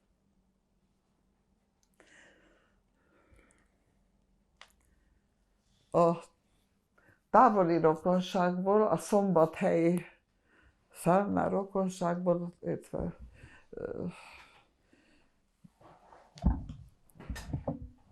Amerikába mentek azon amit apát kitett, az a családfa, amit a férjem és Ágota a Szombathely állított össze, azon rajt van Los Angelesbe, és New Yorkban mentek. Egyetlen élőről tudtunk, a Fellner Jenőről, aki már unoka volt, de volt egy fia, tehát egy tulajdonképpen dédunoka, aki most a háború első hetében elesett. Erről értesítették az Ágotát, a szombathelyi gyógyszerész másodunoka testvéremet. Valamilyen távoli rokon, vagy barát, vagy ismerős értesítette, hogy meghalt, hősi halált halt a háború első hetében. Ott sincs több Fellner.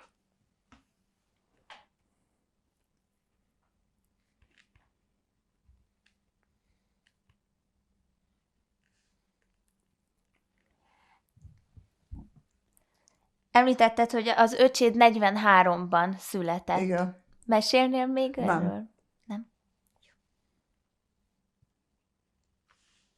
Nagyon szeretem, nagyon jóban vagyunk, állandóan beszélünk telefonon. Meghalt a felesége tavaly, nem tudtunk elmenni a temetésre, akkor operáltak engem. 19-kor operáltak, és akkor volt a temetés. Mármint a sógornőmnek. Ennyi.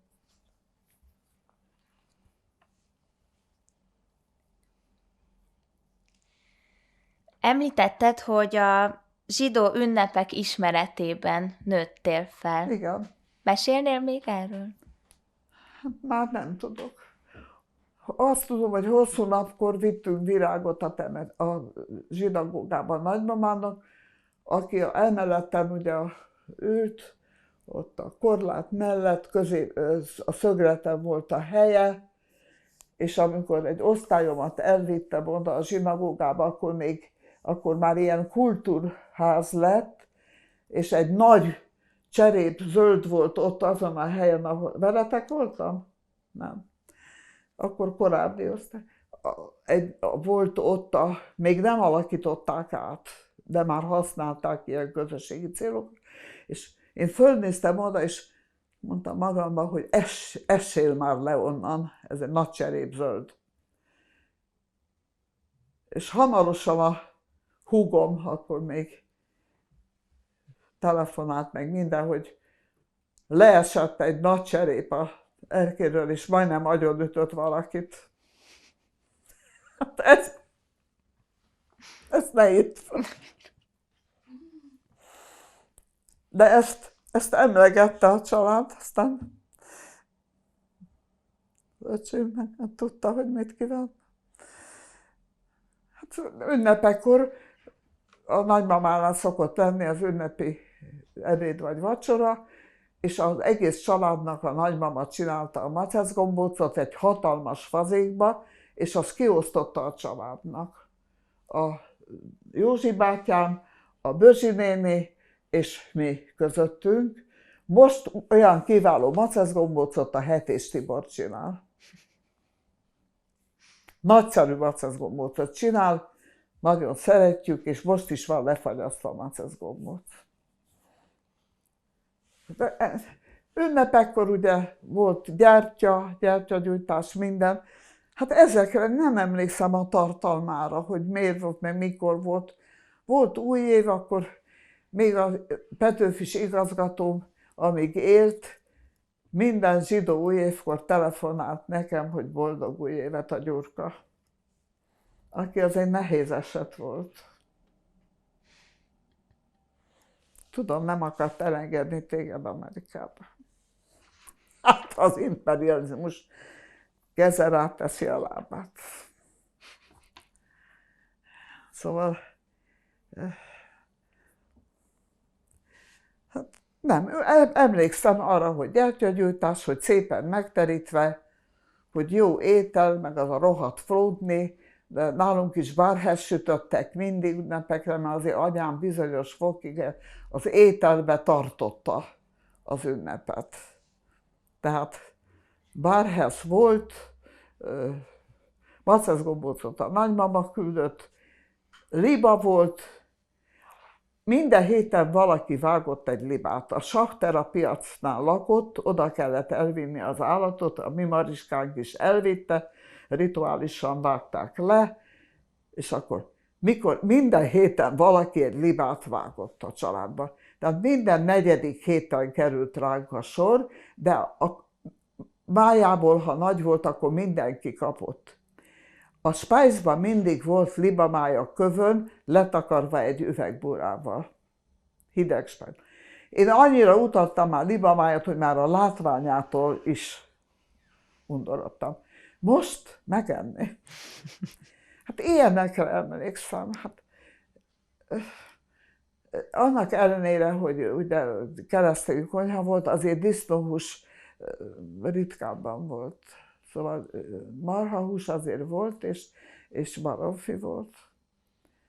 De főleg a liba minden negyedik héten, és mindig volt libahús. Nagyon rossz evő voltam. Nagyon szerettem a szomszédokhoz átmenni játszani. Azok nem kakaót kaptak uzsonnára, hanem olyan zsíros kenyeret, amiben ilyen töpörtyű alja is volt. És akkor én is kaptam olyan zsíros kenyeret. És nem kakaót kellett uzsonnázni. Hát ennyit, nem tudok, elment a gyerekkorom olyan, nem volt semmi, gyakran voltam beteg.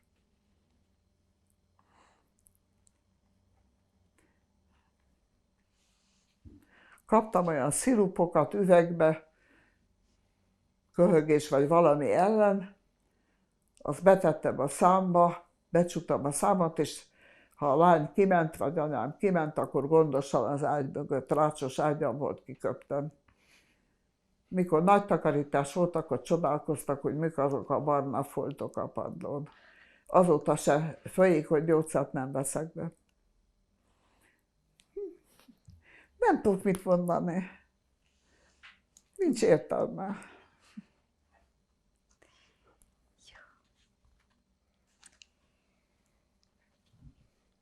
A város lakosaihoz képest 14.500 lakos volt.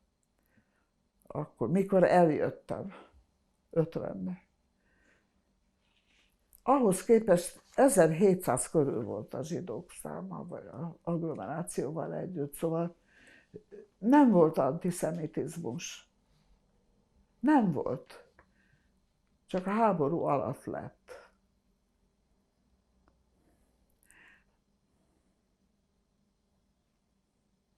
Egyszer mentem moziba, talán 43-ban volt már, igen. A moziba várt a barátnőm, aki még 3 napja kaptam meg, ő mellette ültem a padba, a Kelemenbe, most kaptam meg a halálhírét, a partecédulát. Itt lakott a Kék golyóba. Ő már várt fönt a moziba. Én mentem a moziba, és kiabáltak utánam gyerekek, hogy zsidó, zsidó, büdös zsidó. Talán egyszer vagy kétszer utcán kiabáltak utána. Ez volt az összes, addig soha, és utána se. Mondom, az osztályfőnöknőm azt tette ezt a megjegyzést, hogy tiszta a levegő. Apám meg akarta verni, mikor már megerősödött egy kicsit 45 végén, nagyon nehezen tért magához. Semmi, ugyanúgy, mint a többiek, semmi újdonság nincs benne. Ez volt az egyetlen, hogy sikerült életben maradni. És nagyon szép családom lett. A sors olyan, hogy pótol sok mindent. Mert én tulajdonképpen hiába született 2 testvérem, valahogy egyke maradtam. Teljesen más voltam, mint ők mindig. Az igényeim is mások voltak.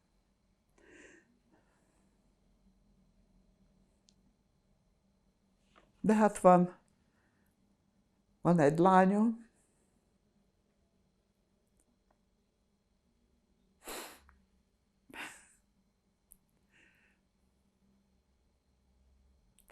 aki szült nekem 3 unokát. Okosak, szépek és nagyon rendben. Ilyen nincs. Ilyen nincs. Szép életük van mind a 3-nak.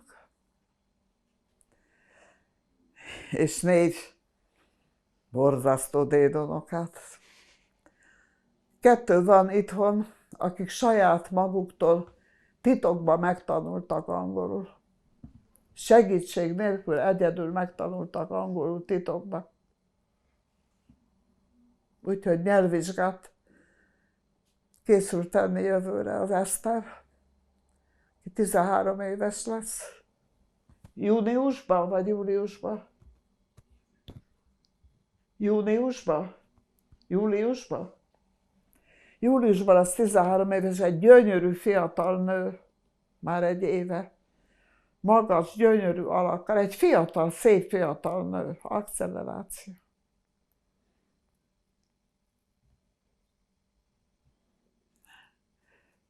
És egy nagyon okos Zsombor nevű öccse van. Az édesapjuk, az első vőm, az egy zseni volt. Tényleg.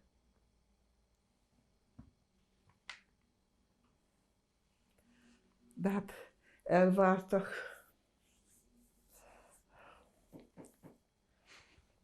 A Horn Andrástól született a Tamás,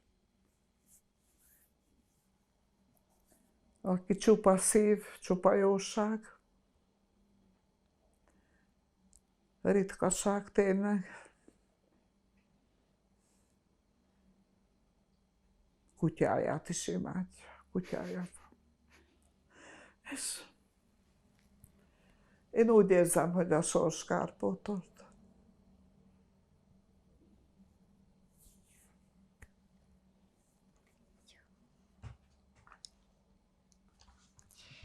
Nekem az igazi családom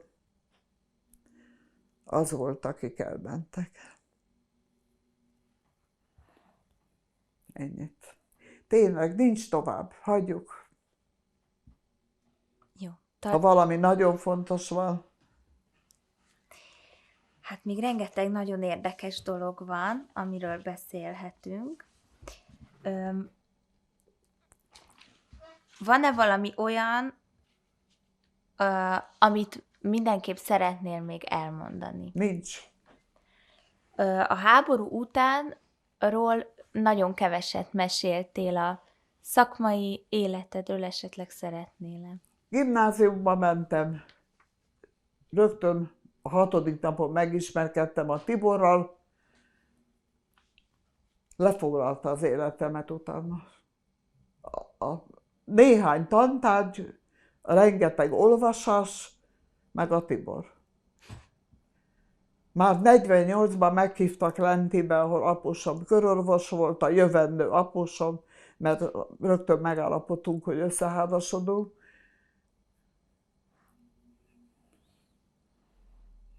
Volt sok udvarlóm, nagyon sok jelentkező volt, győzte elhessegetni a fiúkat, mindenkit elhessegetett. Jól néztem ki tulajdonképpen. Nagyon szép hajam volt, ott van egy 16 éves korombeli kép. A szemöldök akkor az volt divatos, hogy leborotválták és ceruzával kihúzták. Az a Rita Hayworth, hogy hívták az amerikai színésznőt azután. Hát...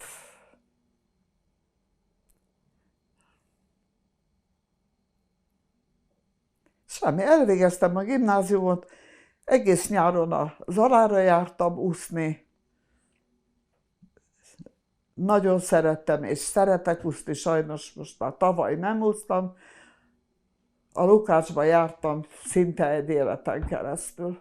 Amikor nyugdíjra mentem, akkor összejött egy nagyon jó társaságunk, és sajnos szinte kivétel nélkül zsidók voltak. 5-en voltunk, egy keresztény volt, 4 zsidó.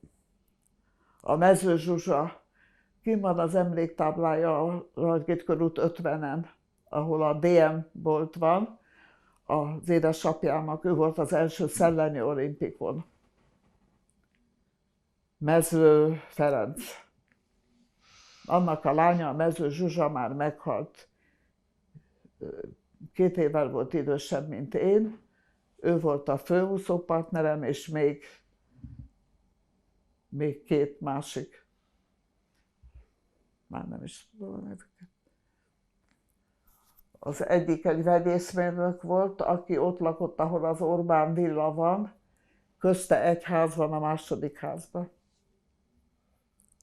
A Svábhegyen. Semmi, szóval mentem egyetemre, elvégeztem az egyetemet, első év végén összeházasodtunk, 3 évig albérletben laktunk, utána édesapám segítségével, aki kapott megint kárpótlást, nem lehetett akkor lakást venni, meg nem is volt pénzünk, nagyon szegények voltunk. A Tibort mondtam, hogy első éves voltam, amikor a Katonai Filmintézet meghirdetett egy pályázatot Hunyadi János oktatófilmre. A Katonai Filmintézet vezetője a sógorom volt, Tibor bátyja, aki színész volt és szobrász.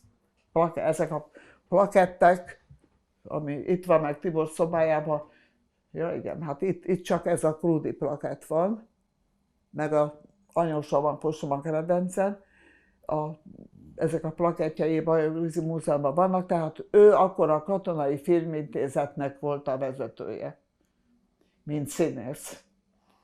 És meghirdettek egy pályázatot az oktatófilmre, és a Tibor meg én ezt megcsináltuk, ezt az oktatófilmet. A Honvéd hadtörténeti levéltárba mentünk be, ott kikértünk anyagot, Hunyadi János féle anyagokat, díszítéseket, rajzokat, képeket, mindent, és megcsináltuk az oktatófilmet, én is sokat írtam bele, és aztán a Tibor összeállította, és megnyertük a pályázatot, kaptunk érte egy kis pénzt, és a Tibort fölvették a hadtörténeti levéltárba. Már 2 hónap múlva ő lett a hadtörténeti levéltár osztályvezetője. Amikor is a levéltári segédanyagot tanító, egyetemi tanárom, na tessék, hogy hívták, aki annyira szeretett engem, tanárnő volt. Utánam kiabált, a múzeumkörúton volt akkor az egyetem a folyosóján, hogy Feiner Márta, hallom, hogy a 7. osztályvezetőnek nevezték ki. Engedélyezték neki a nappali szakot, és közben 2 hónap múlva kinevezték levéltári osztályvezetőnek, tudott írni, olvasni. Komolyan. És utána kiabált, hogy nevezték ki, mikor órára se jár. A hírét se láttam, a hírét se hallottam, nem is látom soha. Hogy hívták? Egyetemi tanár volt, nő, segédtudományok doktora. Nagyon szerettem az órát, ő meg nagyon szeretett engem, mindig elkísértem a Madács térig, ott szállt fel a busz. Na, és akkor a Szilágyiban volt a vizsgatanításom, ott gyakoroltam a Krúdy Máriánál. Krúdy legkedvesebb magyar íróm, ott van azon a polcon, és a lányánál gyakoroltam 1 hónapig, és kitűnőre sikerült a vizsgatanításom, és beírták a munkakönyvembe, hogy Fővárosi Gimnázium, és aztán kihúzták, és beírták, hogy Kőbányai Általános Iskola. Mert azt a nőt, aki a pártközpontba ment volna, és velem végzett, valami T betűs neve volt, azt a pártközpont mégse vette át, mert kissé műveletlen volt, de azért szerzett diplomát, szakérettség is volt különben, és nem tudta behozni a lemaradást, és egy elég utálatos volt. Hát őt helyezték el, és én nagy nehezen kaptam Kőbányán, egy kukoricás közepén, egy fa épületbe, általános iskolába állást. Az a fa épület az első világháborúban hadikórház volt, aztán novemberben átköltözhettünk a Keresztúri úton, tehát egy kicsit arrébb épült új iskolába. Egy nagyon szép általános iskola volt, nagyon rendes tanárok voltak. De szóltak nekem az osztályfőnökök, hogy ahol tanítottam, nem volt koedukált, ugye fiú és lányosztályok külön voltak, de ahol tanítottam, hogy ilyen követelményeket nem lehet támasztani. Hát ezek általános iskolások, nem egyetemisták.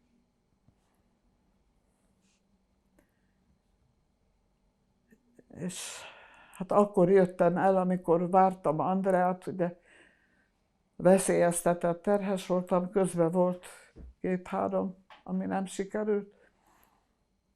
És akkor Andreával itthon maradtam, itt a szomszédban, a 3. emeleti garszonban, mondom, amit édesapám segítségével szereztünk egy ilyen hamis cserével. Cserélni lehetett, lakást de venni nem. És ez egy kis garszon volt, és itt született Andrea. És aztán, mikor másfél éves volt, akkor el tudtunk költözni egy nagyobba. Mert a Tibort 1955-ben kitették az állásából, a Litván Gyurkával és a fiatal történészekkel együtt, azokat is kirakták, mikor Nagy Imre elment és visszajött Rákosi. Mi a Petőfi Körbe jártunk 56 nyarán.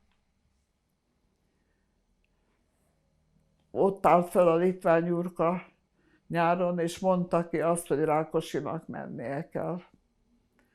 56 nyarán, és akkor azt vártuk, hogy de nem tartóztatták le.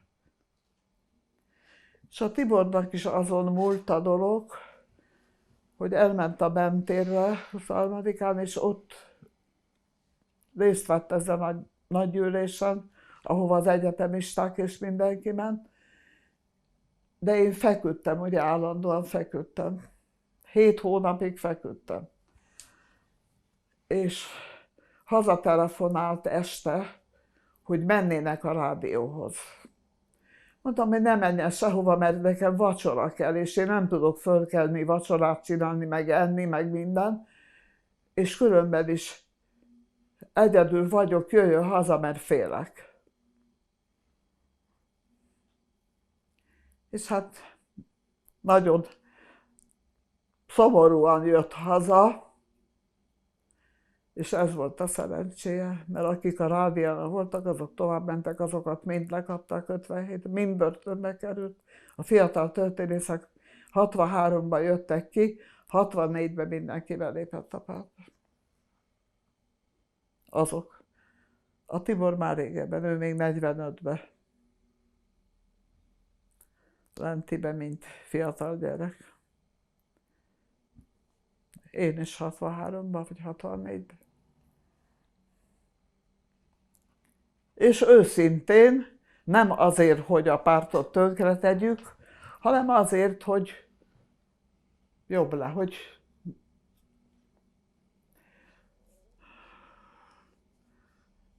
egyetlen dolgot csináltam. Érettségén az 56-os tételt mindig kivettem. Általában 2-3 osztályt érettségiztettem minden évre, mert ha máskor nem, de 4-re odavágták nekem, hogy nem tudják az anyagot, majd te behozod. Az 56-os egyetlen egyszer nem vettem ki, mert hogy hívták a nagy eszűt? Nem a Nagy Edit, hanem a... Mi? Nem hallom. Ki? Halász. Nem a halász. Halász, dehogy, a lány. A Róbert Kriszta. Látod, nem? Életem legnehezebb esete volt, érted? Egész életemet végigkíséri. Már nem mertem bemenni szünetbe a tanáriba, mert aki éppen órát tartott, az utána dömpingbe panaszkodott, hogy néz rá, meg mit volt. A Róbert Kriszta abból akart felelni. Úgyhogy megmutattam a tételt. Tudod, a zöldköves gyűrűre lehet mutatni. Hát szóval ennyi. Most már tényleg nagyon sok feleslegeset mondtam. Nem tartozik a tárgyhoz. Dehogy nem. Ezt a történetet, ezt elmeséled, hogy volt? Hogy? Ezt a történetet elmeséled egy kicsit részletesebben? Az 56-os tételről? Az érettségén? Semmi, kivettem a tételekből a borítékot. Nem akartam végighallgatni azt a sok hülyeséget, amit a könyvből tanultak. Én is megmondtam, hogy én is úgy tanítottam, hogy ellenforradalom. Aztán mást is elmondtam. Közben vagy észrevették, vagy nem. Általában észrevették. Utólagosan mondják. Akit érdekelt.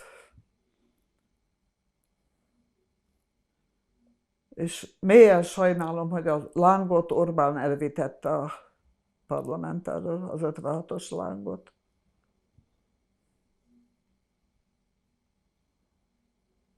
És hogy lassan degradálódik az 56 és emléke. Az biztos, hogy 29-e után elfajult. Az összes köztörvényes bűnöző kijött, és aki nem menekült nyugatra, az biztos, hogy akkor borzasztó volt, de addig nem.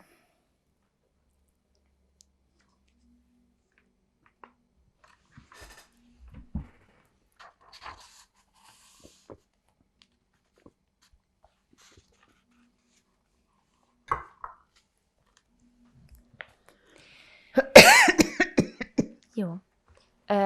Hát akkor szerintem lassan lezárhatjuk.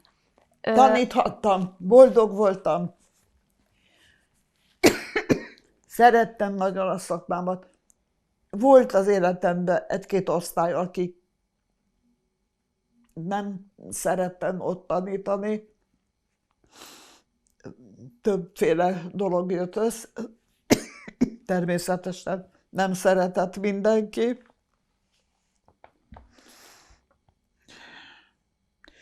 A Petőfi Gimnáziumnak óriási előnye volt, hogy egy normálisnak nevezhető tanári kar volt, szóval nem piszkálták egymást.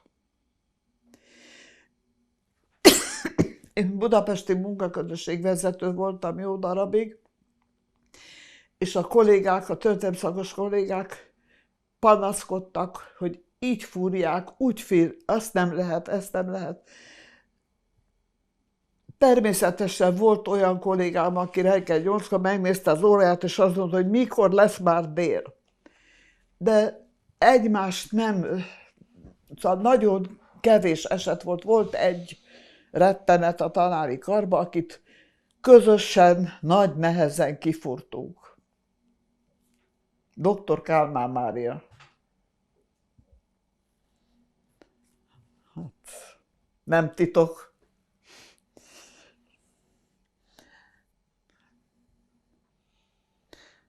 Nem, nagyon, szóval sem az előző igazgató, sem a Gyurka nem szólt bele, hogy mit csinálsz. Egyetlen egyszer a Virágnézetünk alapjai című tantárgy helyett én azt hiszem Tötteborát tartottam. Igen.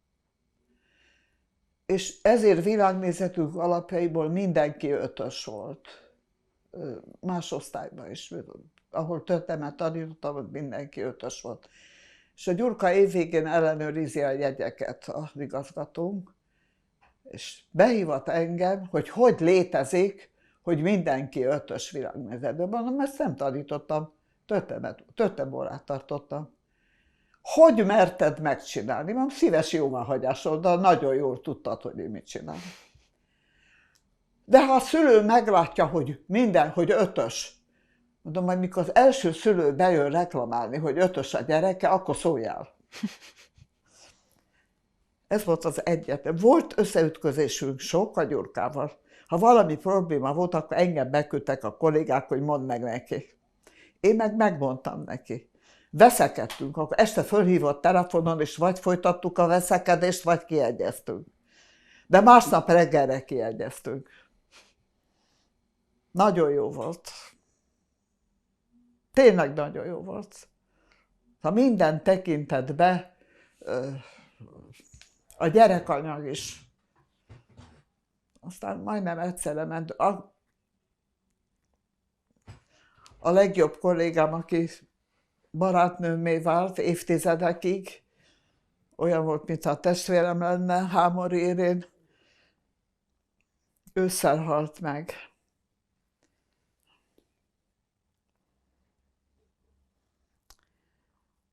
Volt néhány egészen kiemelkedően jó tanár, és vittük a színvonalat. Hát aztán a végén már nagyon fáradtak voltunk, de 55 éves korban nyugdíjba mentünk, akkor még tovább tanulni az érettségi osztályokig, még végigvittük az osztályokat.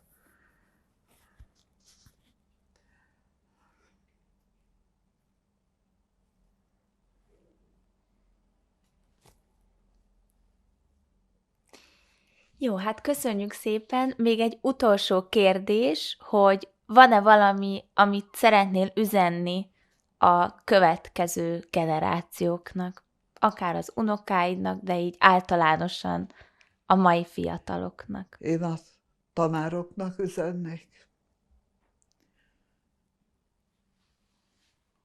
hogy barátjuk legyen az a serdülő, különösen a fiúknál a 16-17 éves kor nagyon nehéz.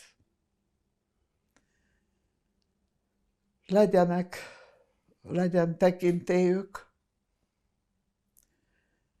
de a barátjuk legyen a fiatal ember.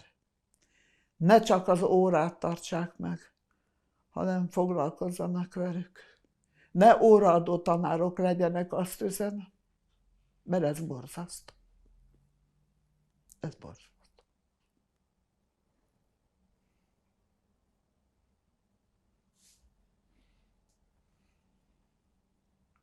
Részemről mindent megtettem, hogy a környezetemet úgy befolyásoljam és úgy neveljem, hogy tisztességes ember legyen. Ennyit tudtam.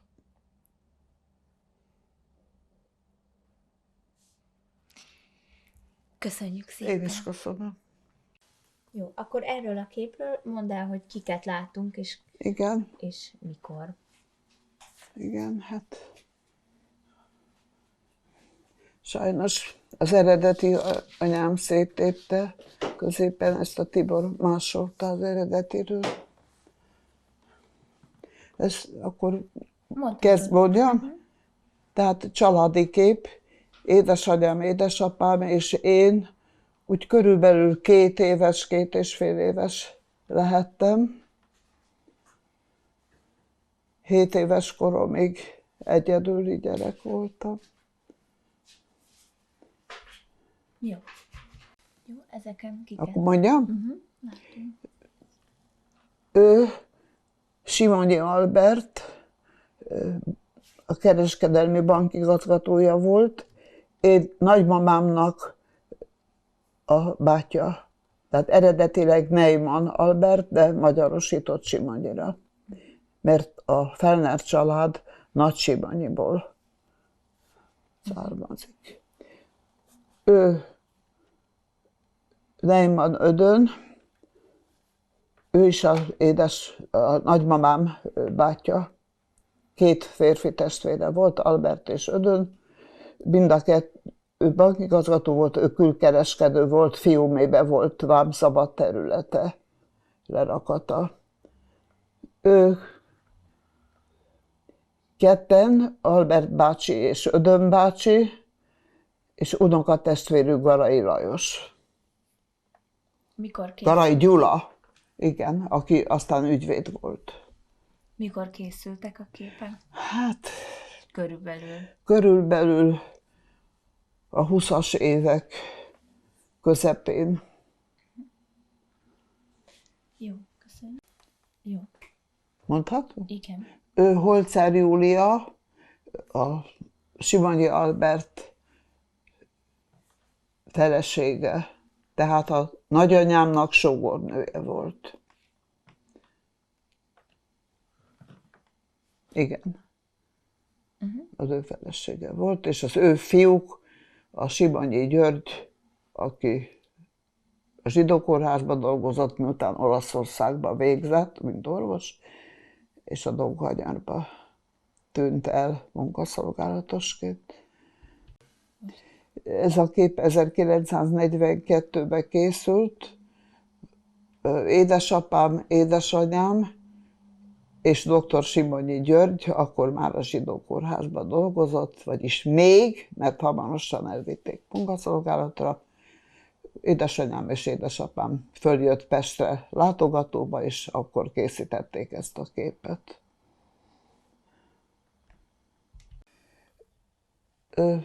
Neiwald Éva, első unokatestvérem, édesapám nővérének, Bözsi néninek és Neiwald Dezsőnek a lánya. A kép 42-ben készült, még copfos rajt, a későbbi családi képen már.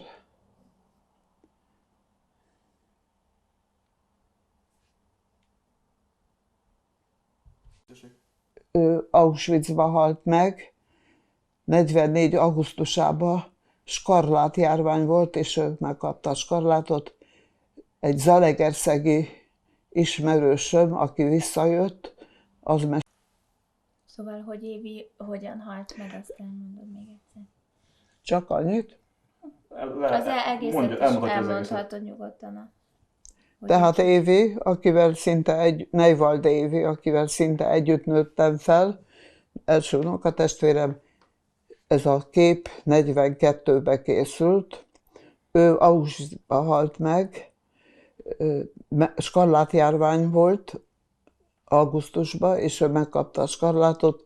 Egy Zalaegerszegre visszatért ismerős mondta el, hogy az alatta lévő Pricsről vitték el éjszaka a gázba.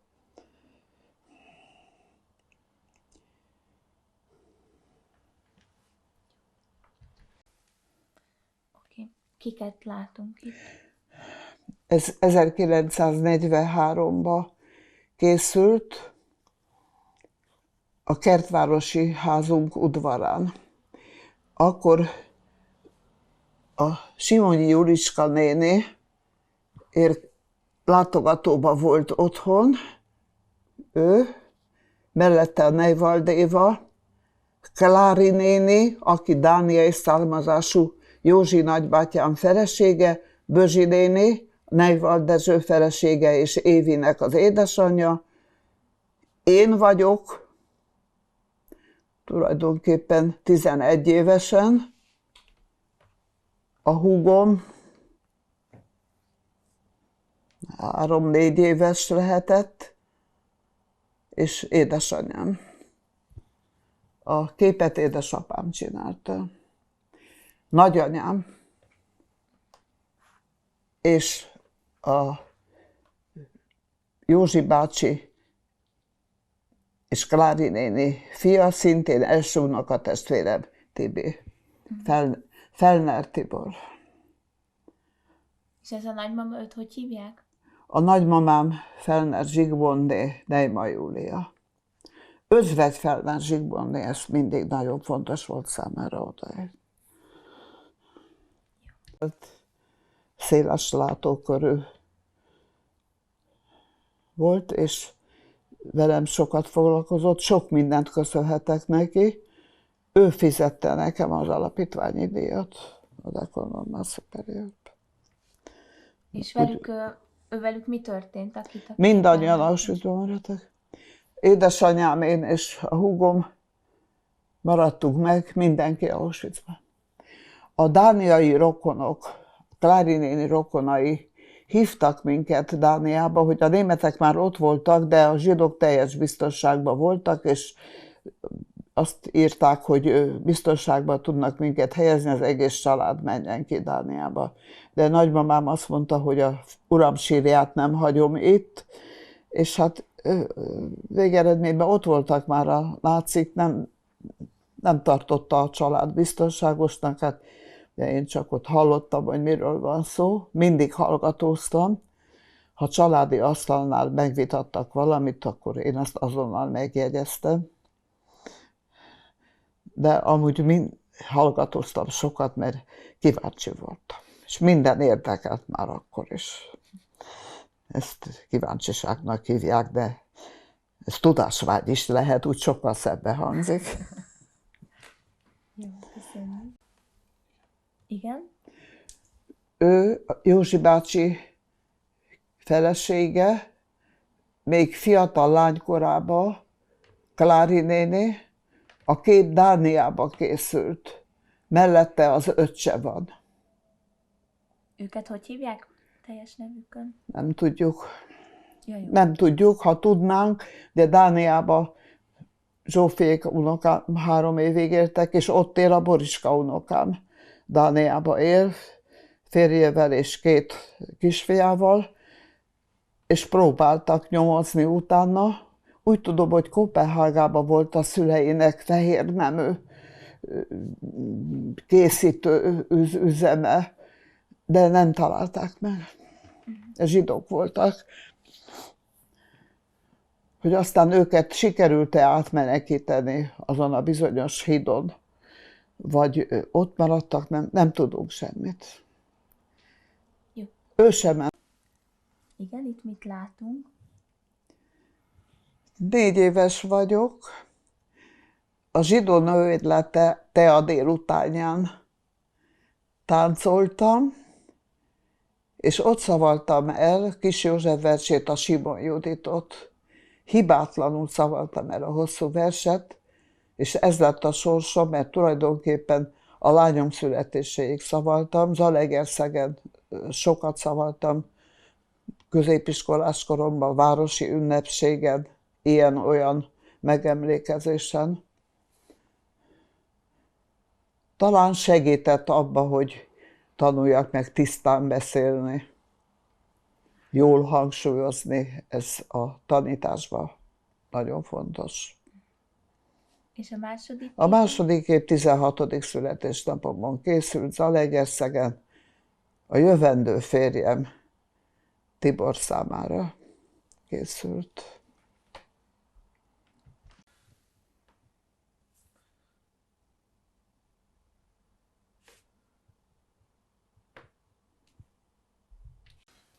Igen, most mondhatod.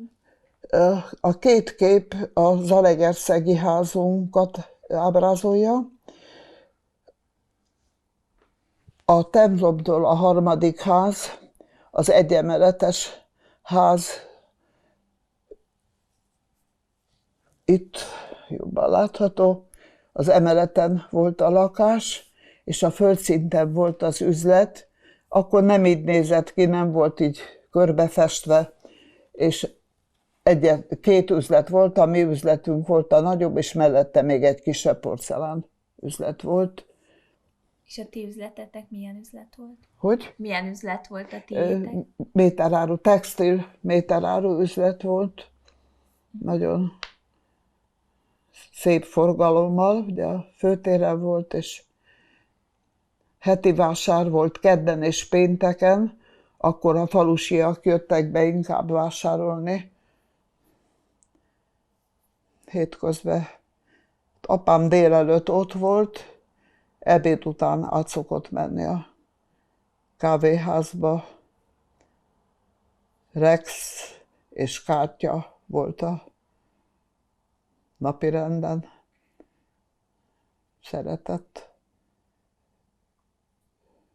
Römisztek, ultisztak, és ez a Rex, ennek van valamilyen más neve. Ez a golyókat, tudod, az asztalon. Nagyon szeretett. A lány ment érte vacsorakor, hogy tessék szívesen hazajönni, mert vacsora. Igen, mehet.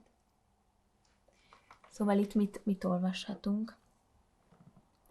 Ez a zalaegerszegi Nyilas városparancsnoknak a rendelete. Elrendeli, hogy akinek nem 4, hanem 2 zsidó nagyszülője van, az már a deportáltak közé tartozik, és el kell őket távolítani Zalaegerszegről.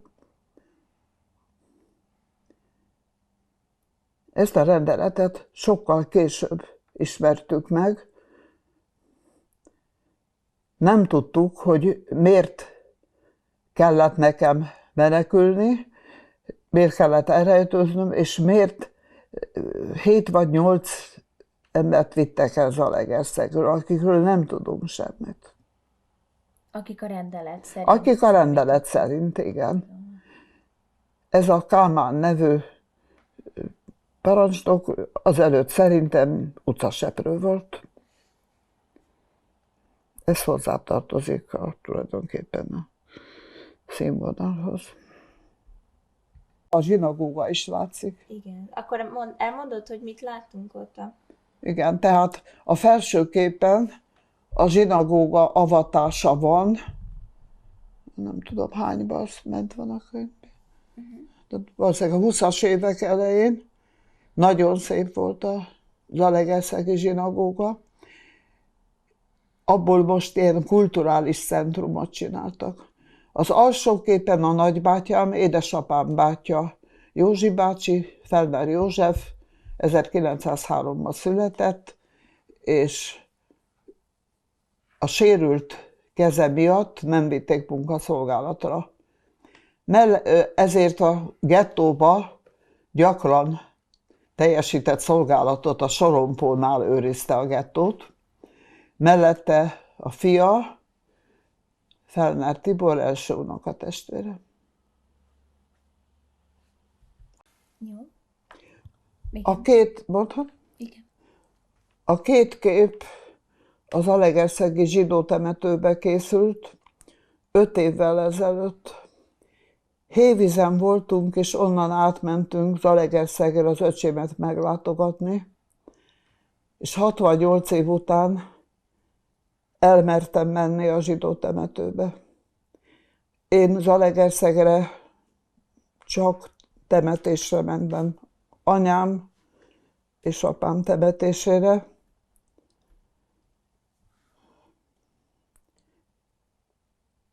Az apósom és az anyósom temetésére. Összesen 4-szer voltam, de nem mertem átmenni a zsidó temetőbe, a római katolikus, vagy keresztény temető mellett van közvetlenül.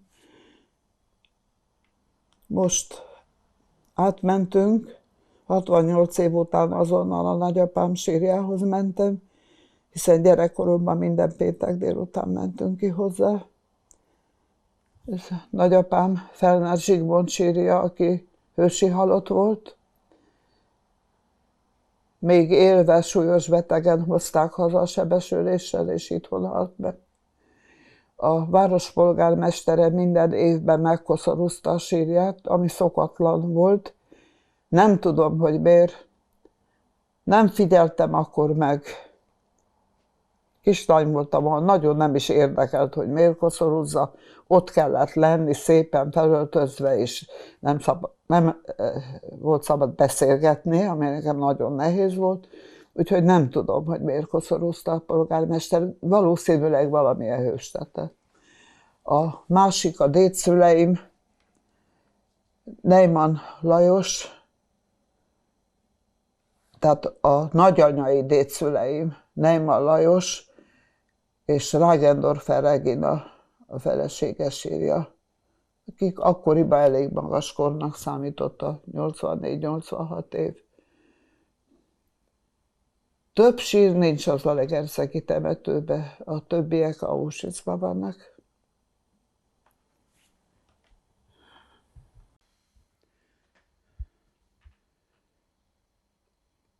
A képen a Nagysimonyi temetőbe lévő 2 sír látható.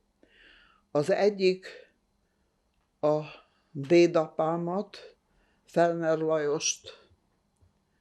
Lajosnak a sírköve, aki Grazból jött át, és Szombathely környékén telepedtek le. A Nagysimonyiban volt zsidó temető, ott temették el, tehát a dédapám, aki testvére a Fellner Alfréd nevű építésznek, aki viszont Bécsbe élt. A másik sír a nagyapám testvére, mind a 2 Fellner Lajos. Ő azt hiszem 1930-ban halt meg, rajta van a sírkövön. Őt sem ismertem, nagyapámat pedig ugye azért nem ismertem, mert az első világháború után meghalt. Vannak ott még Fellner sírok, de valamiért a másodunokatestvérem, aki itt látható a képen, nem tudta lefényképezni csak ezt a 2-t.